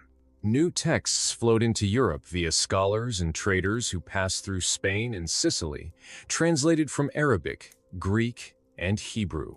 Ancient knowledge, long slumbering, was reborn in minds hungry for order and meaning. Astronomy, medicine, philosophy, they all evolved, not in sudden bursts, but in the slow, deliberate unraveling of what was once considered absolute. In church pulpits, priests still preached in Latin, invoking saints and martyrs, reminding the faithful of sin, judgment, and salvation. But whispers grew louder in back pews and at supper tables. Why must forgiveness be purchased? Why do bishops ride horses like princes while widows count coppers for bread? The seed of reformation had been sown not by fire, but by fatigue of hypocrisy, excess, and spiritual hunger. Meanwhile, kings and emperors looked both inward and outward. In France, Francis I envisioned a realm of strength and splendor, filled with art, language, and glory. In England, Henry VIII, restless and bold, flexed power against Rome itself, not solely for love or lust, but for sovereignty. In the Holy Roman Empire, Charles V balanced an uneasy inheritance, defending Catholicism while facing Ottoman encroachment and internal fragmentation. Across the sea, the Spanish crown, enriched by the conquests of the Americas, poured silver into its coffers. The world widened. With each voyage westward, the edges of European consciousness stretched. The Atlantic, once feared, became a thoroughfare. Islands once mythical became mapped.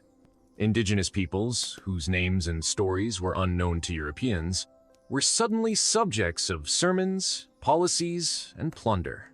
But while sailors set course for distant shores, most Europeans never left their villages. Life remained tethered to the soil. Peasants planted barley, oats, rye. Seasons dictated their labor. Rain meant survival. Drought meant prayers. Festivals broke the rhythm of toil with music, masks, and maypoles. Carnival, with its wild inversions of order, offered laughter before the solemnity of Lent. Plague still came and went. It no longer shocked as it once did, but left scars all the same. Graves filled quickly. Bells tolled often. Yet death did not rule alone. Life clung with defiance. Children played in alleys, couples danced at weddings, midwives caught babies in candlelit rooms. The resilience of the common folk formed the true spine of Europe. In castles and manors, nobility refined their tastes. Tapestries covered stone walls, keeping out both cold and silence. Hunting became ritual, banquets showcased power. But chivalry, once earnest, had become stylized, its codes often more poetic than practiced. The knight, once the centerpiece of feudal might, gave way to the courtier and the diplomat. Steel swords were replaced by silver tongues. Gunpowder, imported centuries earlier, began to change the nature of warfare. Cannons breached walls once thought impenetrable. The battlefield, once dominated by heavily armored cavalry, now yielded to disciplined formations, firearms, and strategy. The age of castles waned. Stone walls crumbled under artillery. Fortresses adapted or were abandoned. Cities, meanwhile, grew. Population centers expanded trade networks. Merchant guilds wielded economic influence. Civic councils debated laws and taxes. Streets bustled with vendors, apprentices, midwives, and thieves. Public fountains offered water. Public punishments offered spectacle. The theater returned not just in courtly masks, but in taverns and public squares. In England, a young playwright named William Shakespeare would soon take ancient themes and breathe new life into them: tragedy, comedy, betrayal, love woven into iambic lines that would echo through ages. And still, beneath all that shimmered, the soul of medieval Europe persisted. In monasteries, the rule of Saint Benedict guided men in silence and service. In nunneries, women composed hymns, copied manuscripts, tended gardens. Illuminated texts still emerged, delicate and dazzling, from patient hands and careful ink. Icons glowed in dim chapels. Relics remained venerated. Pilgrims walked toward Santiago de Compostela, toward Rome, toward shrines whose miracles had been whispered about for generations. Faith, so deeply rooted, did not fade with reform or modernity. It changed shape, direction, focus. It became more personal, more contested, more impassioned. The printing press flooded Europe with tracts, sermons, treatises. Luther's 95 Theses struck not just the church door in Wittenberg, but the conscience of a continent. Debates raged, some theological, others political, some practical, others divine. The medieval notion of unity of one church, one faith, one path fractured. Yet in that fracture, new light entered. Tolerance was not yet born, but the questions that would lead to it were being asked. In music, polyphony reached sublime complexity. Voices layered in cathedrals built for echoes. Instruments danced with liturgy.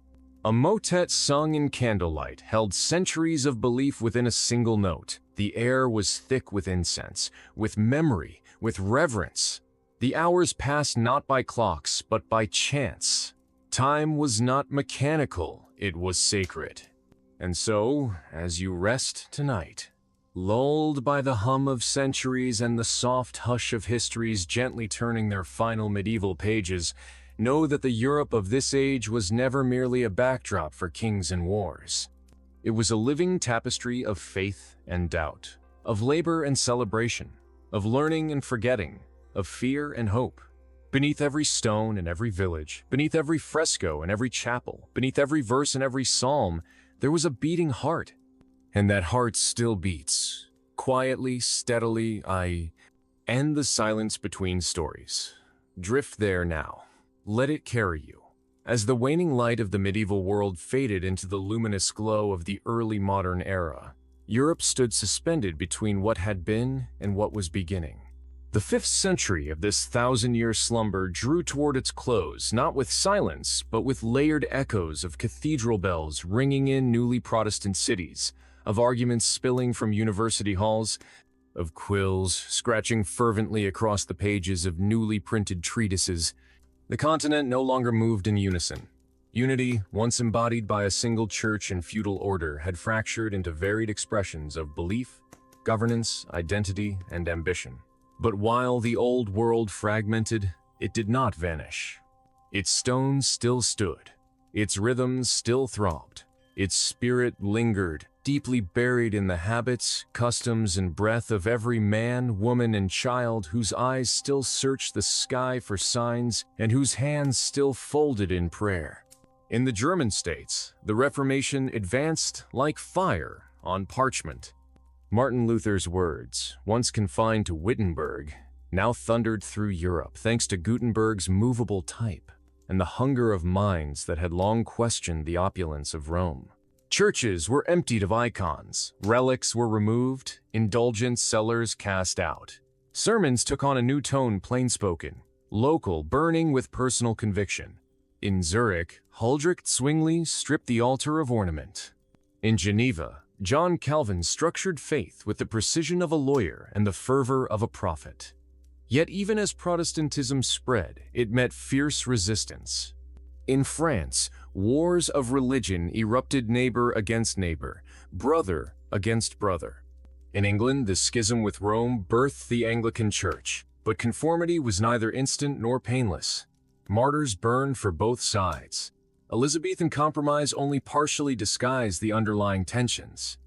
In Spain and Italy, the Counter-Reformation blossomed. Jesuits preached with fire. Baroque art dazzled with its drama and divine ecstasy, and the Council of Trent reinforced Catholic doctrine with renewed intensity.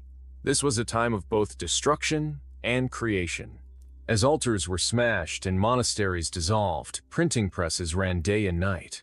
New Bibles appeared in vernacular tongues, allowing ordinary people to read words once reserved for priests. Literacy grew. Debate flourished. Truth became plural.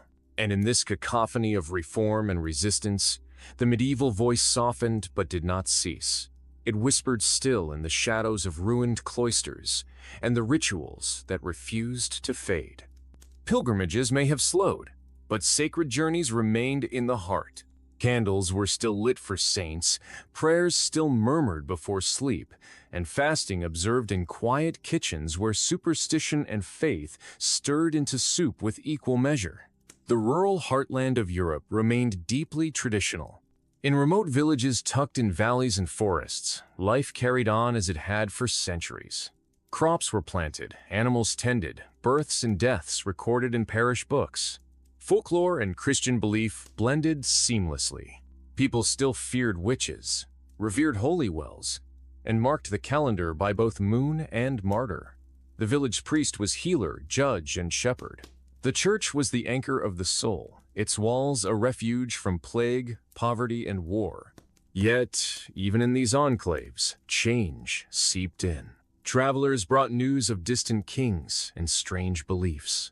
Soldiers returned from campaigns with stories and scars. Printed almanacs arrived, filled with weather predictions, saints' days, and herbal cures. Slowly, imperceptibly, the medieval imagination gave ground to something more curious, more experimental, more empirical. In cities, commerce expanded. Markets buzzed. Coins clinked. Wool from England, timber from Scandinavia, spices from the Indies all flowed into ports and squares. Banking grew. Merchants rose in influence, guilds adapted, and trade routes shifted. Money replaced obligation. Wealth moved faster than land. In places like Antwerp and Florence, capital transformed skylines and social structures alike. The aristocracy, once proud of blood alone, now shared court space with the newly rich. A new nobility emerged, not of sword, but of silver. Education too shifted. Latin remained the lingua franca of scholars, but local languages gained prestige. Theologians argued doctrine in German, Dutch, French. Poets wrote epics in Spanish and sonnets in English. Language became a tool of nationhood.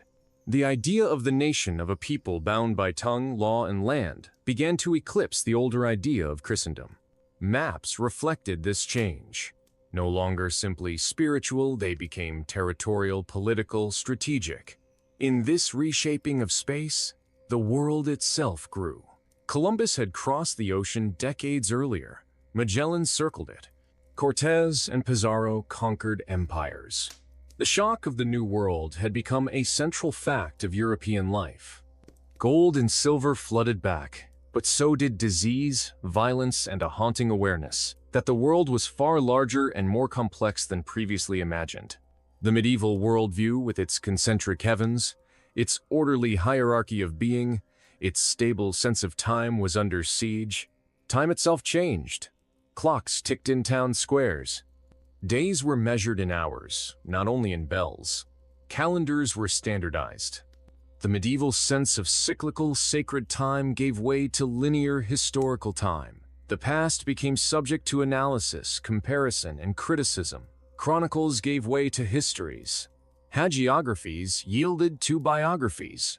People no longer simply remembered, they recorded, dissected, judged. And yet, for all this transformation, for all the blaze of reformation, exploration, and consolidation, the Middle Ages did not die, they dissolved, slowly. Like sugar in warm water, their essence lingered in the background, in rituals at dusk, in the architecture of chapels, in the tales passed down by grandmothers who knew saints and spells alike. The medieval heart did not stop beating. It simply softened, faded beneath new rhythms. And so you may now breathe with it. Let the weight of these centuries settle over you like a blanket. Imagine the glow of a candle flickering against rough stone walls. Hear the faint chanting of monks behind heavy wooden doors. Smell the bread baking in village ovens. Feel the horsehair brush against parchment as a scribe copies one final line before extinguishing his lamp. This was not a time of silence, but of resonance, of belief and wonder, of questions whispered in the dark. Close your eyes now and sleep in the embrace of time. By the time Europe entered the sixth and final century of what we call the medieval era, the shadows of the past stretched long across the hills, valleys, and cities of the continent. Though scholars and kings alike increasingly spoke in the language of change, reform, and discovery, the bones of the Middle Ages still lay beneath the soil of every village, beneath the stones of every cathedral, within the dreams of every child who had heard stories of saints and dragons, of knights and miracles, whispered by candlelight before the fire went out. The 16th century was no longer purely medieval, and yet the soul of that earlier time had not fully departed. It lingered like morning mist in the forest, half seen, half felt, always present. In these closing chapters, Europe grappled with what it had been and what it was becoming. The Reformation had divided Christendom. Churches that had once shared feast days and saints' relics now stared coldly across national borders, each convinced of its own divine mandate. In lands that embraced Protestantism, services became austere, icons disappeared, and clergy married and preached in local tongues. But the rhythms of worship remained. Sundays still rang with psalms, candles still flickered before winter's dawn, and the Word was still central to life. In Catholic regions, the Church doubled down, renewed, militant, Baroque. Jesuit schools sprouted like spring grass, teaching Latin, logic, rhetoric, and devotion. Music flourished with sacred grandeur. Statues returned to sanctuaries with greater emotion, light, and color than before. In Spain, in Italy, in the Habsburg lands, the faith remained whole, shining like a golden thread through politics and culture alike. But for ordinary people, farmers, midwives, blacksmiths, fishmongers, theological debate mattered less than harvests, taxes, and peace. War was frequent. In France, the wars of religion tore through towns and families. In the Holy Roman Empire, Protestant princes and Catholic electors maneuvered for dominance. In England, the line between monarch and faith grew thin, and being on the wrong side of belief could mean the pyre. Yet still, babies were born, fields were sown, ale was brewed. The medieval world had always been defined by continuity amid crisis, and even now, with the ancient framework creaking under the strain of modernity, life endured. In the countryside, that life remained rooted in the earth. Plows traced furrows through soil, just a mess they had in Charlemagne's time. Sheep grazed on moorland, milked by hands weathered with age. Children climbed hedgerows and sang rhymes whose origins were older than memory. Meals were simple, made of grain, root, and whatever the season offered. Water was fetched from wells, fire was coaxed from embers, and stories filled the evenings. The saints had changed, the devils renamed, but the tales remained. Of haunted woods, of healers who knew the moon's secrets, of battles long ago that shaped the hills. In towns, life moved faster. Guilds still regulated trade, but new forms of enterprise rose. Banking was no longer just a Florentine curiosity, it became a network. Credit flowed, ledgers thickened. Merchants spoke of Antwerp, Seville, and London, not just of Rome and Paris. Markets sold sugar and tobacco alongside rye and cheese. Goods from the Indies became objects of wonder and of power. The Columbian Exchange reshaped Europe's table and its economy. Potatoes reached northern soil. Tomatoes grew beside monasteries. Chocolate sweetened noble feasts. These things, strange and new, coexisted with the old, and they changed everything. Disease, too, traveled with ships. Plague had never truly left, though it now came in waves, not tsunamis. But smallpox, typhus, and syphilis began to reshape population maps in both directions. Physicians, still guided by Galen and Hippocrates, began to observe, to record, to dissect. Anatomy emerged, not just from prayer, but from curiosity. The body, once only temple, became also machine. In universities, the trivium and quadrivium still framed education grammar. rhetoric, logic, followed by arithmetic, geometry, astronomy, and music. But Copernicus had shifted the stars. His heliocentric theory, quietly published and cautiously received, rattled the very structure of medieval cosmology. The Earth was no longer the unmoving center. The heavens no longer turned for us alone. This was heresy to some, revelation to others. The old spheres cracked, and a new vision of the universe shimmered beyond them. Art, too, betrayed the changing soul. In Florence and Venice, in Bruges and Nuremberg, artists depicted not only saints and kings, but peasants dancing, lovers embracing, merchants counting coins. The human body, once flattened for piety's sake, now curved, bent, laughed, wept. Emotion returned to faces. Light fell across rooms, as if God himself had opened a window. Michelangelo's Last Judgment, with its terror and beauty, seemed to scream that the medieval God had not left. He had only become more immediate, more human, more overwhelming. Music shifted from plainsong to polyphony to madrigal. A single voice became many. Lutes joined choirs. Composers wrote for both chapel and chamber. The soundscape of Europe changed. You could hear its evolution in every street. Vendors calling in marketplaces, hammers striking forges, wheels rumbling over cobblestone, and always bells calling to mass, to work, to war, to rest. Bells were the heartbeat of time. They ordered the day. They echoed through fog and snowfall, through plague and prosperity. They were the voice of the medieval world, even now, as that world slipped slowly from view. And so we come to the edge not of history, but of memory. The 16th century draws to a close, and with it, the last centuries we might truly call medieval. A headline revolution's scientific, industrial, political, a headly enlightenment, secularism, mechanization. But here, in this moment, in this century, the old world still sleeps beside the new. We can still touch it. We can still feel it in the cold stone of a chapel floor, in the worn wooden pews polished by 1,000 knees, in the scent of beeswax, in the chant of monks who do not know that their centuries are ending. So sleep now, beneath these stars that no longer revolve around us, but that once sang to medieval minds of order, of fate, of God. Sleep as the bells toll softly in your memory. Sleep as the past fades gently into dawn. As the 16th century matured and quietly unraveled into the 17th, Europe stood poised at the threshold of transformation, with one foot rooted in the familiar rhythms of medieval memory, and the other stepping uncertainly, cautiously into an age of reason, ambition, and expansion. The world no longer felt bounded by cloister walls or forest edges.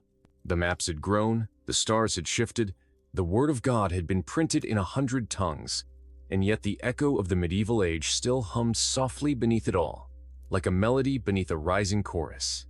In small towns and scattered villages, people still rose with the sun and measured their days by bells, chores, and seasons. The harvest determined the shape of hope.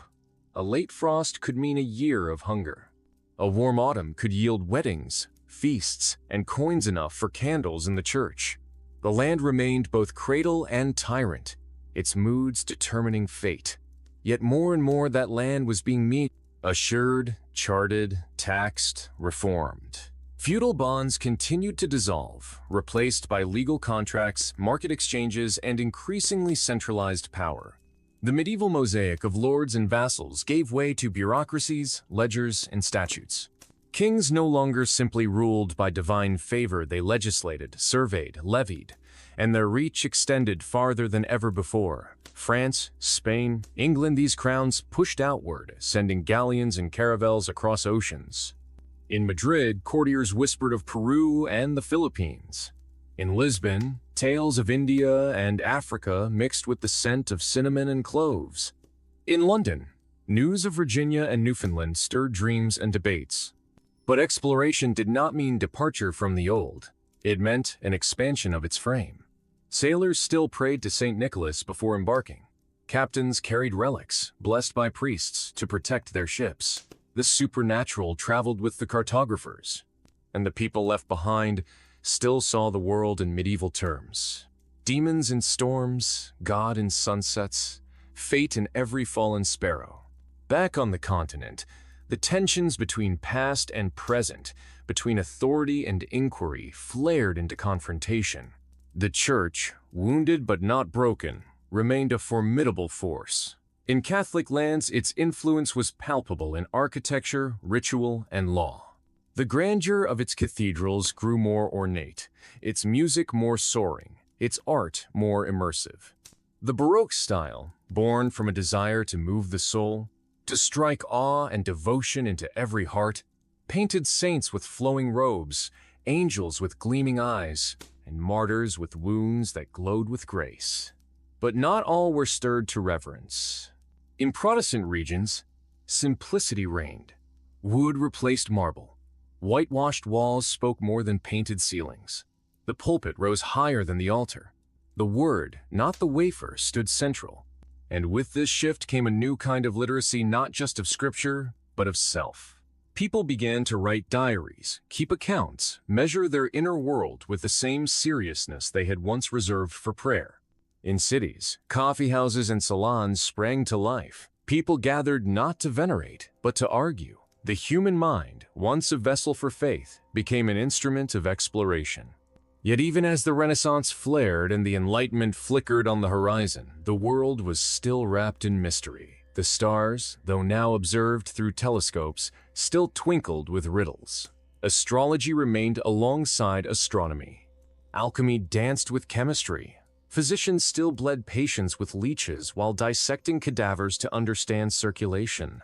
The border between science and superstition remained porous. In rural hamlets, wise women dispensed herbs, charms, and quiet wisdom. They were midwives, healers, sometimes accused of witchcraft.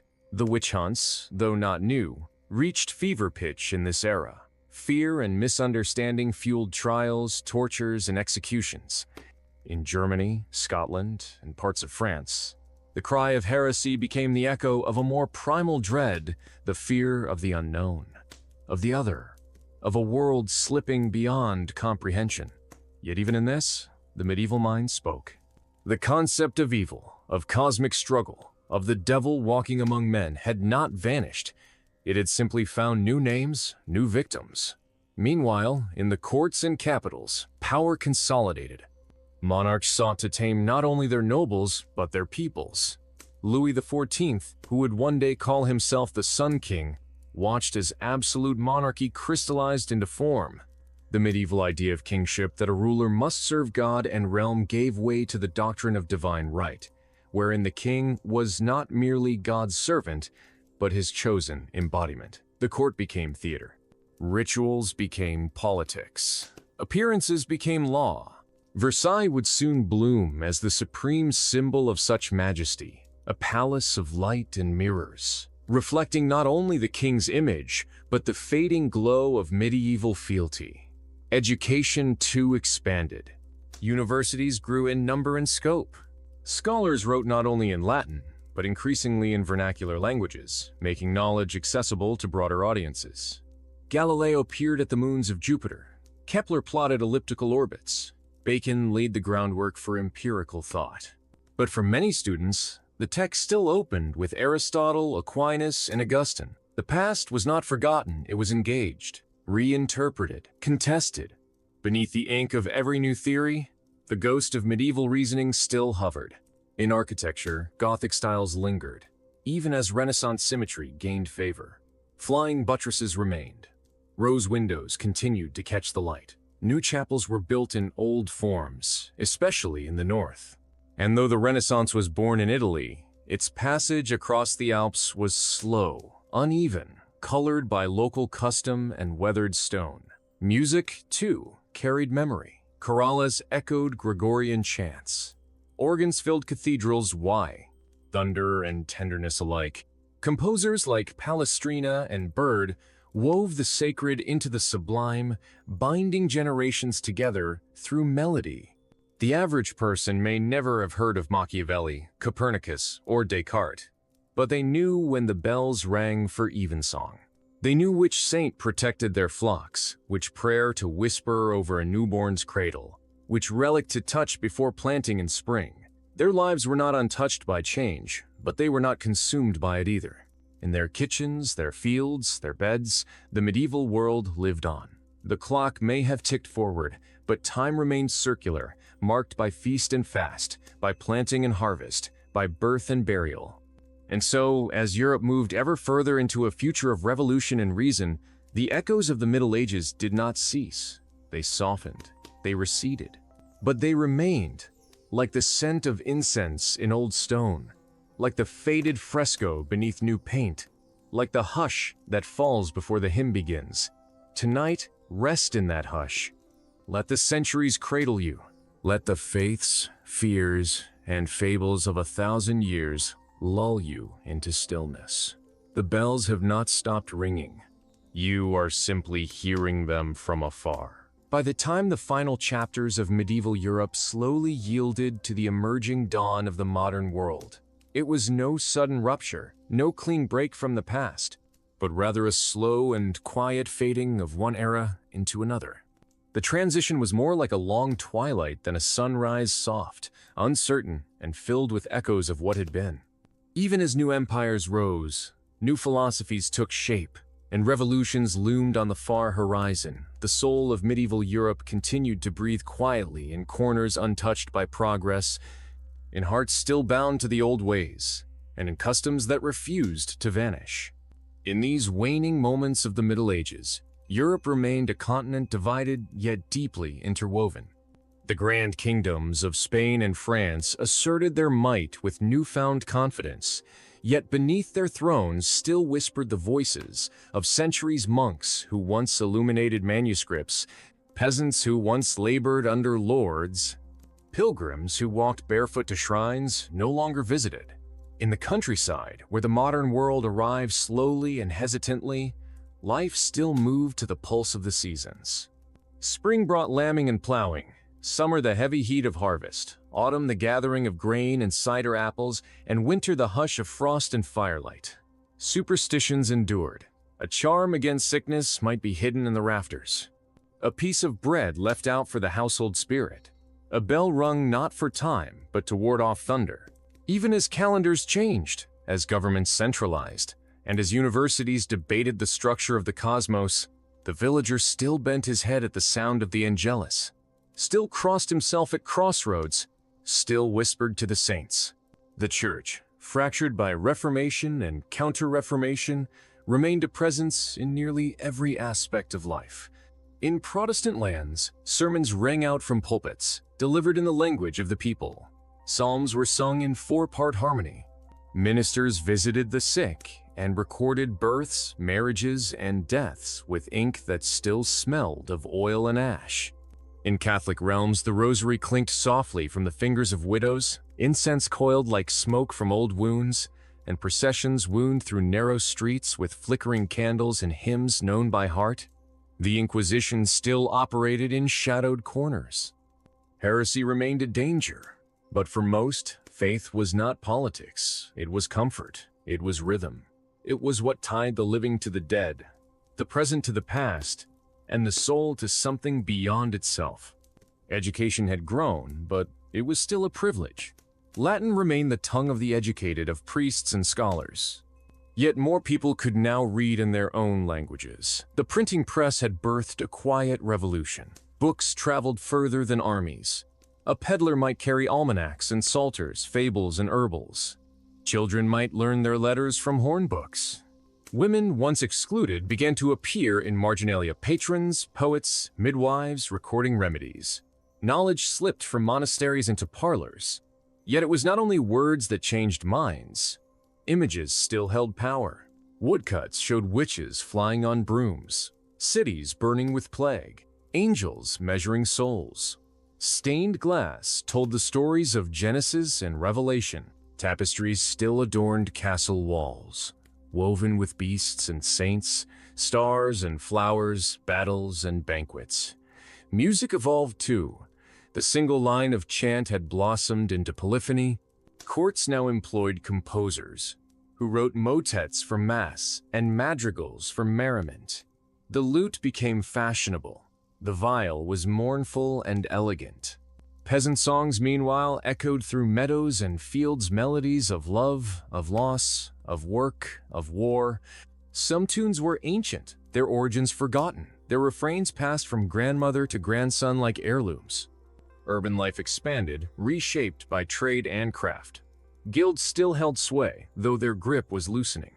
Markets bustled with goods not only from neighboring villages, but from continents away. Sugar and tobacco, once unimaginable luxuries, now sweetened tea and stained teeth. Spices colored stews. Silk adorned clerics and courtiers alike. Global trade had arrived, yet it rested on medieval foundations. Pilgrimage routes turned trade roads, crusader ports turned merchant hubs. And where trade went, so did disease. The Black Death, though no longer the apocalyptic wave it once was, returned in cycles. Outbreaks devastated cities. Masks shaped like birds, filled with herbs, became symbols of fear and care. Quarantines were declared. Entire families vanished from registers. And still, bells tolled. Always the bells. The courts grew more ornate. Absolutism began to crystallize. Kings ruled with iron and velvet. Their courts were theaters of ceremony. Their power was portrayed in portraits' faces lit by candlelight, hands resting on globes or swords. Yet even here, the medieval tradition lingered. Coronation rites still invoked saints. Royal seals bore symbols of lions, crosses, lilies. Bloodlines mattered more than merit. Marriage was diplomacy. Succession was anxiety incarnate. Revolt simmered beneath silk. In the East, the Ottoman Empire loomed large, a constant presence in European imagination. The Siege of Vienna, the fall of Constantinople, these were not merely news but myths in the making. Knights still rode, though in breastplates now suited more for parade than battle. Castles were redesigned, not for defense but display. Moats dried up. Turrets became fashion. The sword was no longer the weapon of the age, but it remained the symbol of honor. And in the hearts of men, that symbol still stirred dreams. Even as muskets cracked the silence of fields, even as cannons shattered stone, the figure of the knight, the lady, the quest, endured. Literature captured this nostalgia. In ballads, in epics, in new plays and pamphlets. The chivalric romances, once hand-copied by monks, were now mass-printed for common readers. Don Quixote tilted at windmills because the world had moved on, but he had not. He carried the medieval soul into the modern world, broken and beautiful. And so, by the end of the 17th century, Europe stood changed, yet still familiar. It had seen revolutions of thought, of trade, of religion. It had touched new lands, new skies, new understandings of itself. But it had also held tightly to the things that made it whole: ritual, story, land, light through colored glass, bread broken in community, a child naming stars from a village hill, sleep now in the stillness between centuries. The medieval world does not end with a cry, but with a whisper. It fades like mist, like candle smoke, like the last note of a midnight hymn. You are safe in its memory. Let its silence wrap around you like a worn wool cloak. Let the bells toll one last time, just for you. Welcome back, dear listener, and thank you for joining once again on this quiet journey through time. Before we drift into the heart of the final chapter, I gently ask you to like this video and subscribe to the channel. It helps more than you know. Now, take a deep breath and feel the weight of the day slowly fall away. Let your shoulders loosen and your jaw relax. As you sink further into your pillow, tell me, where are you listening from tonight? Leave a comment below. I love reading where this peaceful journey reaches, be it foggy hills of Scotland, sun-washed towns in Spain, snowy Canadian towns, or warm American bedrooms. Now, let us return to the hush of history. The final stretch of medieval Europe is not marked by sharp lines or sudden ends, but by a subtle blending of centuries. Here memory and change dance together quietly. Though the early modern world had stepped into the light, the medieval world still lingered, like the scent of old incense clinging to cathedral walls. This final chapter is not one of endings, but of echoes, of legacies, of lives that folded into the coming centuries like fading stars before dawn. The people of this late period no longer feared the edge of maps, for the maps had grown. Oceans had names. Coasts had ports. Empires were building fleets not of knights and horses, but of sails and spice and silver. Yet for the peasant in the fields of Bohemia, for the weaver in the alleys of Bruges, or the shepherd tending his flock in the Pyrenees, life still followed the old rhythms. Birth, toil, prayer, and death. The flicker of candlelight in homes made of timber and clay. Bread, cheese, herbs, and the comfort of routines passed down by voices long gone. The bells of the church tower still marked time, and those bells had not forgotten the centuries they had rung before.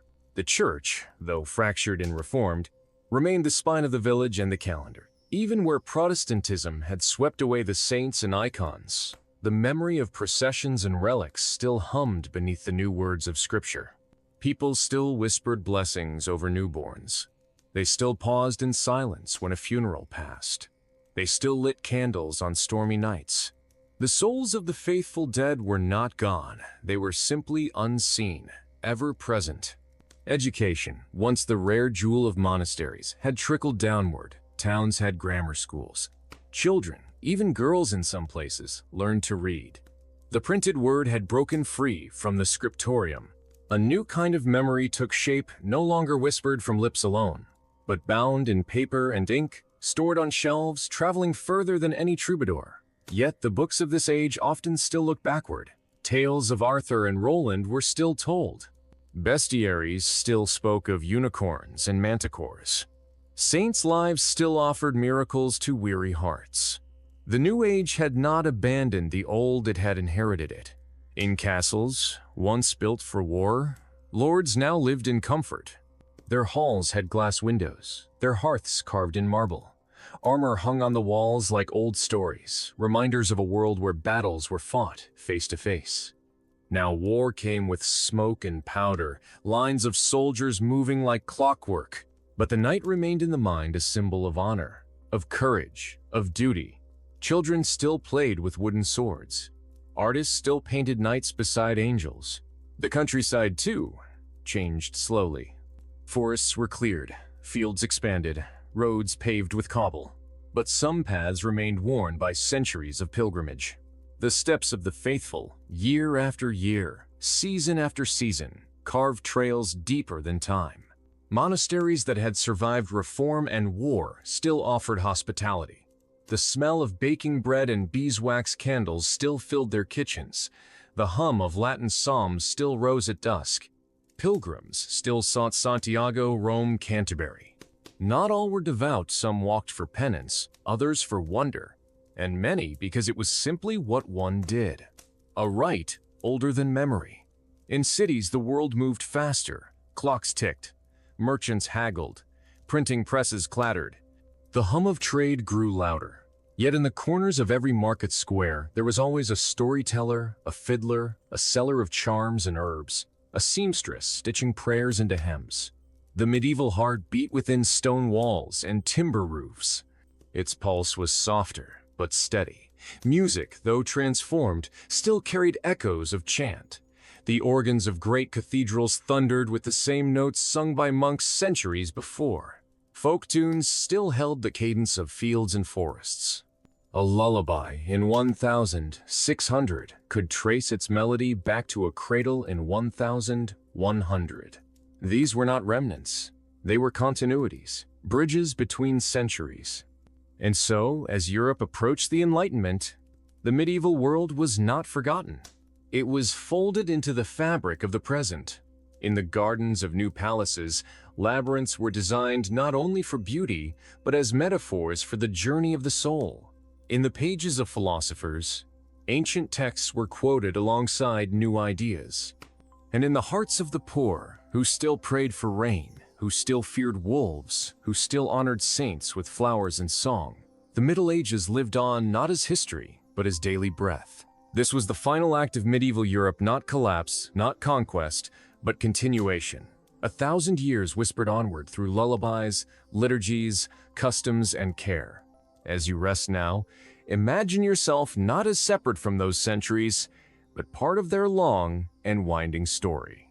You are the echo of a grandmother's hymn, the descendant of hands that baked bread by hearth fire, the dreamer of dreams dreamt long ago beneath the same stars. Let the quiet of that time hold you. Let the bells ring once more, not to ache you, but to lull you deeper. The story is not over, it lives in you. The moon has risen over the quiet hills of a Europe once cloaked in medieval shadow, and though centuries have slipped away like the turning of worn pages in a sacred book, the echoes of the past still drift through the night air like smoke from an extinguished candle. In this penultimate chapter of our journey, we wander softly through a continent not yet free from the grasp of its ancient rhythms, but slowly learning to hum a new tune. The world had begun to change, and yet the pulse of the old age still beat beneath the polished shoes of merchants and the painted ceilings of royal courts. Let us drift again, slowly, into the quiet folds of that transformation. Even in the 1600s and beyond, rural Europe resembled the Middle Ages more than it did the Renaissance courts or the salons of Enlightenment thinkers. Fields were still plowed by oxen, thatch still crowned village roofs, and bread was still baked in clay ovens with recipes whispered from generations long gone. The seasons continued to rule over the lives of men. Spring brought renewal, but also floods. Summer gave warmth, but carried storms and sickness. Autumn was harvest and preparation, and winter was not merely cold, but hunger, darkness, and long nights huddled near hearths. Superstitions still shaped thought. A crooked chimney could allow evil spirits to slip inside. A sudden illness might be blamed on a cursed glance. People still avoided crossroads at dusk, and trees struck by lightning were never touched. It wasn't foolishness, it was memory, the inherited caution of 1,000 years when faith and fear were neighbors. In the minds of many, the saints and angels were closer than kings. Dreams were messages. Shadows meant something. Bells were sacred. In the small chapels that dotted the countryside, nothing had changed. The same hymns were sung, the same saints venerated. Even where Protestant reform had stripped away statues and relics, the shape of worship remained familiar. The quiet before a sermon, the reverence of the word, the sacred hush of the gathered faithful. Religion remained the framework for understanding everything: weather, death, war, illness, blessing. Though Galileo had turned his telescope to the stars, many still believed the heavens were ruled by divine will. The moon's cycles influenced crops, childbirth, and madness. Comets were portents. Eclipses brought fear. The medieval mind had not vanished. It had simply adapted, clothed in new languages, but still dreaming old dreams. In royal courts, extravagance grew. Kings and queens surrounded themselves with artists, scientists, philosophers, and astrologers. Yet behind every crown was still the sacred oil of coronation, the relics hidden beneath the cathedral floor, the oaths sworn on old gospels. Monarchs presented themselves as chosen by God, inheritors of divine order.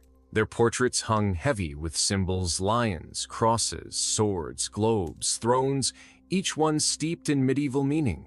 And still, the threat of rebellion hung in the air. Peasants remembered past uprisings. The songs sung in protest often borrowed melodies from psalms. The hunger that sparked anger was the same hunger that had haunted generations. Famine had not yet departed. A single failed harvest could mean ruin. Grain prices could soar. Bread riots erupted. In dark winters, people turned again to foraging, to sharing, to prayer. Community was survival. Across towns and villages, guilds still governed trades. Apprentices still carved wood, forged iron, stitched leather. Masters passed down secrets not through manuals, but through calloused hands guiding younger ones. The pride of craftsmanship was medieval in spirit, even as the products reached new markets. A shoemaker in Florence might sell to a merchant in Flanders. A weaver in Lyon might see his cloth worn by a lord in Prague. Trade flowed through veins once carved by pilgrims and crusaders. And the cities had changed. They had grown louder, denser, more restless. But within their walls, the old bones remained. Streets still followed ancient Roman lines. Cathedrals still cast long shadows.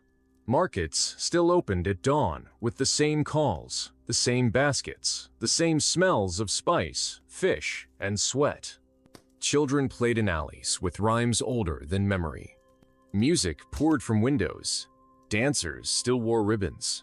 Fortune tellers still read palms.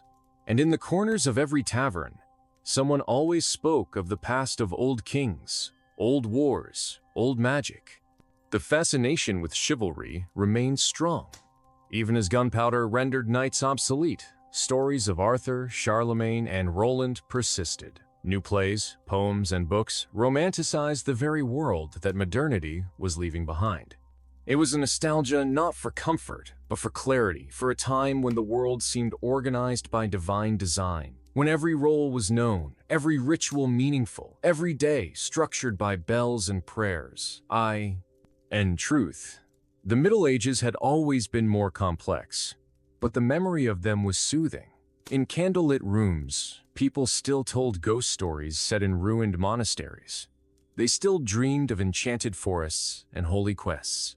The medieval imagination had not been erased. It had been archived in the soul. Even in the sciences, traces of that old world remained. Alchemists still sought to transmute metals and discover elixirs. Astrologers still charted the stars for kings. Herbalists treated wounds with poultices described in books bound in the 13th century. Medicine was advancing, but slowly and often reluctantly. The barber still pulled teeth. The midwife still whispered prayers during childbirth. Plague still came, silent and sudden. And when it did, people turned to saints, not surgeons. The arts carried forward the medieval voice. Painters adorned altars with gold leaf and halos.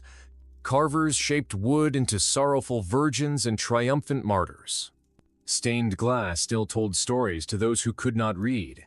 Music in cathedrals swelled with the same harmonies once sung by choirs of boys in woolen robes. And in every expression there remained a reaching upward, a longing for the divine, the eternal, the beautiful beyond reason. That longing was not modern. It was ancient, it was medieval, and it did not die. Sleep now, if you haven't already. Let this long and quiet remembering soothe you. You are safe in the arms of history. The night is deep, but you are not alone. The stars above you are the same that lit the towers of Chartres and the fields of Agincourt. The wind that passes your window once passed over monasteries, castles, and battlefields. Let that wind carry you gently through dreams of old stone and candlelight. The journey nears its end, though history never truly ends. And as you rest with the quiet hum of centuries whispering in your ear, let us walk slowly now, together, through the final corridors of medieval Europe's legacy. This is not a grand conclusion with fireworks and triumphs, but a gentle dissolving, like mist retreating under the morning sun. For the medieval world did not shatter, it softened, and from its softened edges grew something new. But even in that newness, the old rhythms lingered. The Enlightenment dawned, yes, and the industrial age loomed on the farthest hills. But the soul of the Middle Ages still pulsed beneath the surface, like an old chant echoing in the mind long after the choir has left. In the countryside, life continued as it always had. The fields did not know that philosophers were rewriting the nature of man. The sheep did not care for the arguments of reason or the treatises of Voltaire. Shepherds still watched the skies, not for telescopes, but for clouds, for signs of rain, for stars that mark the time to sow and reap. In these fields, the scythe still swung in the same arc taught by fathers to sons, and bread still rose in ovens tended by the hands of women whose mothers had shown them the exact moment the dough must rest. Bells still rang. Mass was still said. Lanterns still flickered in windows on stormy nights. And when illness came, people still lit candles and whispered prayers to saints. The new world was being built, but the old world had not yet faded. In villages across Europe, especially in the East, Medieval customs held tight. Maypoles still danced in spring. Harvest feasts still praised the bounty with songs that traced back to pagan roots. Wedding rituals, funeral processions, birthrights, they all still bore the fingerprints of centuries past. Even where reform and progress had swept through, traces of the old ways clung like ivy to a stone wall. In churches now echoing with new languages and leaner liturgies, the faithful still crossed themselves the same way. They still knelt in familiar pews. And when the organ played, its notes still rose to the same vaulted ceilings, catching in the ribs of ancient arches, just as they had when monks sang psalms in Latin. The Renaissance had come, but not everywhere. Not evenly. Some corners of Europe remained wrapped in medieval dreams for generations more.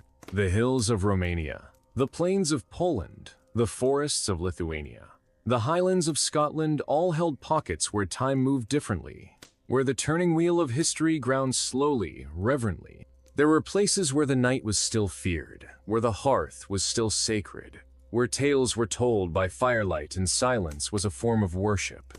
In these places, the medieval world breathed on. In libraries and universities, scholars redefined history, language, nature itself. But even these modern minds often began their work surrounded by manuscripts illuminated centuries before. The great books of the medieval world, Bede, Boethius, Aquinas, remained foundational, and in reading them, the thinkers of the New Age were shaped by the shadows of the old. The minds that dared to map the heavens and chart the seas were trained in monasteries, raised on the logic of the scholastics, taught to believe that truth could be found through order, structure, reverence. These were medieval beliefs, dressed in modern clothes. Art, too, remembered. Painters borrowed from Gothic forms. Architects built with glass and steel but still yearned for the verticality of cathedrals. Writers penned sonnets and epics that echoed the cadence of medieval verse. The Romanticism of the 18th and 19th centuries resurrected the past with passion. Knights returned in fiction. Castles became backdrops for love and legend. The Middle Ages were reimagined, not as dark and dreadful, but as noble and mysterious. This was not the truth of those centuries, but it was their dream, reborn. Even in revolution, there was memory. When the people of France stormed the Bastille, they carried not only rage but centuries of feudal memory. The cry for freedom had been whispered before in peasant revolts, in sermons, in quiet resistance. And when monarchies fell, they took with them the last crowns anointed in the name of divine right, a notion born in the High Middle Ages and nurtured through time. The medieval roots ran deep, and pulling them up did not come easily. The echoes of the medieval still live today, in the stones of old cathedrals, in the roads that follow Roman and feudal paths, in the names of towns, in the songs of folk musicians, in the recipes passed down in kitchens, in our holidays, our calendars, our stories. We still speak of dragons and knights, of saints and miracles. We still walk into churches that have stood for 1,000 years. We still light candles in the dark. We still wonder at stained glass. We still fear the deep forest. And so, as you settle further into rest, know this: the history of medieval Europe is not a distant tale. It is a layer of your own world. Beneath the pavement, beneath the screens, beneath the clocks and wires and satellites, there is still the heartbeat of that long-ago age. The heartbeat of stone walls and whispered prayers, of wool cloaks and muddy boots, of parchment and ink and sacred song. You are the heir of this world. You sleep tonight in a time that was shaped by those who lived in the shadow of cathedrals, who feared the plague and praised the harvest, who wrote poems by candlelight and dreamed of heaven. And as you close your eyes now, imagine them. A monk walking the cloister at dawn, a mother braiding herbs above the hearth, a child watching snow fall past a tiny window, a knight laying down his sword beside his bed, all sleeping now, as you do, beneath the same stars. The long night of the Middle Ages is not something to fear. It is something to remember, to carry gently like a relic. Let its hush lull you, let its silence soothe you. Let the old bells ring, far in the distance, calling you not to wake, but to dream. Sleep well, traveler. The story is not over. It simply sleeps with you.